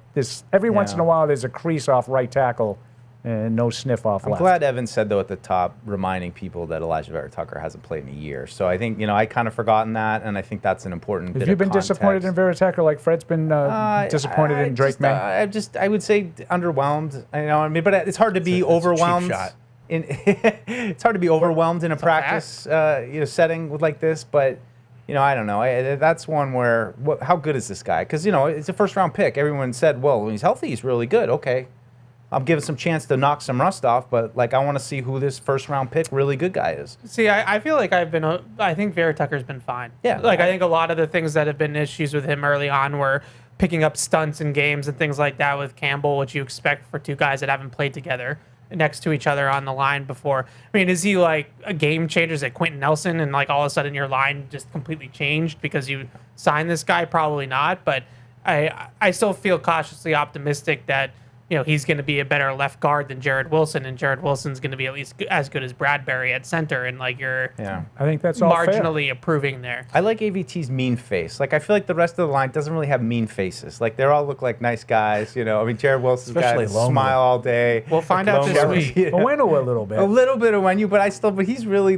nice, and I've gotten to know him. He's a really nice kid. Morgan Moses, even though he's got kind of the Rick Ross thing going, he still is just our dad. We all love him, but Vera-Tucker's just got that. Even today doing the interview, it's 20 years younger than me. Got a little bit of Logan Mankins. Well, by the way, my sister ran into the Logan Mankins family up in Anyway. That's something that I'm looking for a little bit out of Campbell.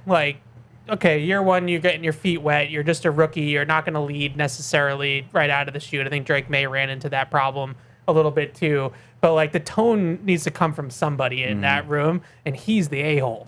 He's the guy that should be able to set a tone and have a mean streak. And I think they got some nice guys up there, and I like them all, and they're fun to talk to, and they're great with the media. And I would put Lomu in this category too.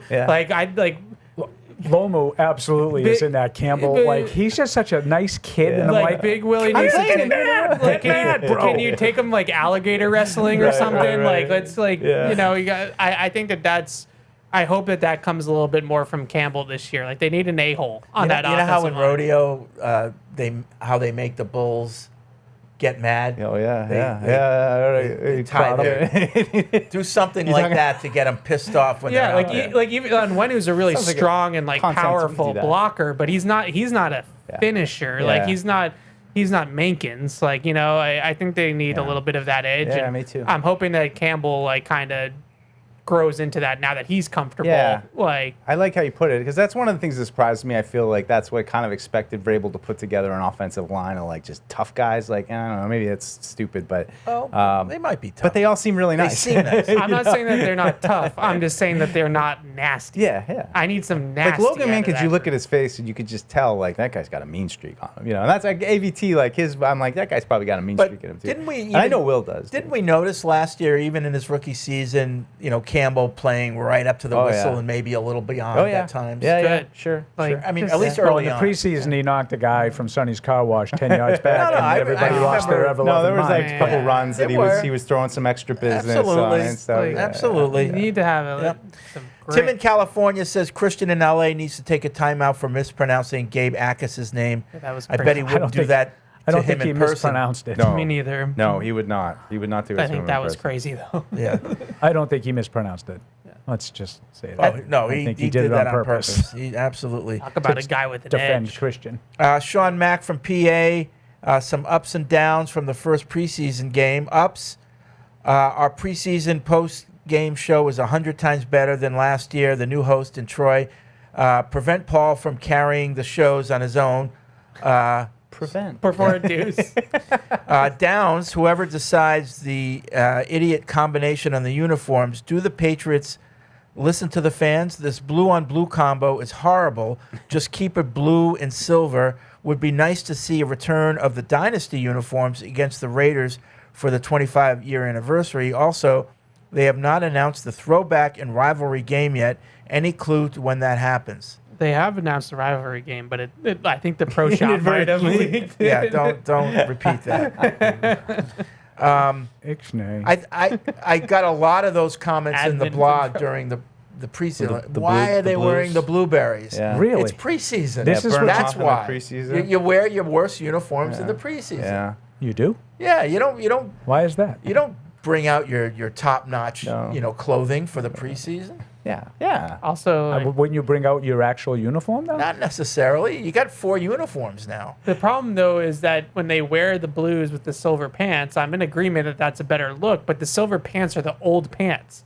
They don't match the new top. Yeah. So they need to. We can't do this. You understand We what I'm can't do this. saying? I do 100%. No, Like, they gotta. You can't. They Did gotta you say bring you back. can't do this. No, they can't do this. Like you Oh, can't. they can't. do it. They're Okay. mixed. You can't be match. the only dynasty in NFL history to not wear the uniforms you wore at all. When everybody's got 27 different uniforms, and you're like, but let's not wear the uniforms we won the 6 Super Bowls in. Let's keep going with the Frankenstein version of the uniforms. I mean, what are you gonna do? They changed their uniforms. But they don't match. But they have They don't match. They have the They stripe changed down them the to leg. their color rush. They changed them to the color rush. Then they're like, oh, they don't like the blue. Let's just bring back the gray pants. They don't match. The stripes they don't match. They're like little pinstripes. Grown I'm men passionate. with uniforms. I'm He passionate never about ceases this. to amaze me. I'm passionate about this. But like, I just think this is a brand thing. Like you Yes. won 6 Super Bowls wearing a certain that uniform. argument I agree can more. understand. Why did you see the need to change your uniforms that you had so much success in? yeah, that yeah. argument I completely understand. This whole other thing about blue on blue, we don't win in that. Like again, I'm with Fred. Like grown men talking about uniform combinations that they like, they don't like. Who cares? That's not my problem. My problem is that the blueberry jersey with the old silver pants, you Frankenstein They don't together go a together. uniform. It doesn't match. Yeah, It they looks don't go ridiculous. together. Like you have They these That's like. fine. You don't but like you know it. what? I'm I'm not not- telling you to like it. I don't No, but it's care. not. It's not like a like thing. It's like this is not. It's what is not the what is the same. match problem? Like what is blue and Because and the silver doesn't Stripes, match? the blue and the stripe- red stripe and the red and the white stripes don't match. The stripes don't match. I mean, this isn't. I like, will say there's- though, this I is like a the right- I to like show me. This is a right and wrong thing. This is not an opinion. And I'm going to take your word for it. I just like I guess I just never looked that closely. I mean, do we like have any to me, it's not like those old It's silver driving me uniforms that we wore crazy. back in the day. They just were terrible uniforms. They looked dirty. You're It was wearing a the it was a wrong bad pants. shirt. But like I never looked at it and be like, oh, geez, they don't match. Like I mean, I don't know. I just don't like the colors. But if the stripe configuration is different, then I guess that you have a point. It doesn't match. I never that's noticed what it. that's what I'm saying. I'm not telling like Evan said this is a right and wrong thing. Yeah. I'll take your word for it. I just have never known. Like, I don't care enough to notice. The flip side for me though is the white on white that they wore in the Super Bowl, which I like because they match and they look tight and it's like a new look. And I didn't even really care for those new white jerseys they have, but I think with the white on white it looks sharp. I like it. Let's keep rolling. I don't with love it. those. I don't love all white. You're impossible. I don't love all white, but Stripes again, don't match. again, it's fine. Like it's a uniform. Like It's not. It's 25 it's a symbol. of our 25 teams in the league. Just to me, in my impartial, like they just have uniforms. Like whatever they wear. Like there's a couple of teams I'm like, oh, I really like those uniforms. The Chargers are always one that gets all the. I think they're a little overrated. Agreed. You think? But I do like the powder blue. I do like the powder blue uniforms. God, you like the creamsicles? I like some of the ones with that Detroit wears. Some of their combinations, but like, people lose their minds over like, oh, the traditional Steelers and Packers. Like they're boring as. I just want to get pants that match, man. Yeah. I don't really like. It's not even so much And about how that's the a uniform fair looks. argument. If they don't match, can we just be? if they don't like, match, this they is- don't match. This is minor league. Can we just get pants that I match? would agree. Yeah. I didn't know. I'm with Fred. We're on the outside looking in, Freddie. We got to That's why get we're with here. it. Now We I gotta won't get be hip able with to the take youngins. my eyes off of it. Look at those pants. They don't match. They don't match. I might have to say it during the show, during the game, the broadcast Saturday night. All I right. mean, why are they in these? They don't even match. How do you know they drives don't me match? Mike crazy. told me. It really does. That's it for this show. But tomorrow, 9:45, we are going to be live for the joint practice with the Eagles. When is Catch 22 this week? 3 to 5 tomorrow after practice. 3 to So 5. We'll break down practice. Okay. So Barthy has going to carve out 2 hours for you? Yeah, that's why we started late, is because very busy. we both He's have to gotta write, write, and he's got gotta sports track the hub punt stuff, and times. I want full Barth attention. I don't want like he's typing and I'm hosting, and He's it's got to like, talk you know, about 11 guys that Yeah. I've never heard Yeah, of it's like- on his hits on the Sports Hub. 98.5 gets the best of you. I get the rest of you. We know each other. That's hitting a little close to home, Fred. We know each other so We've well all heard that you can tell. I can tell when he's distracted because I know him so well. Oh, yeah. That like I can tell, and that annoys me. So I'm like, let's just do it when you're 100% done. Like when you can really do our show and not Focus. Alex, focus. So after his post Sports Hub cigarette, he comes in. Now okay.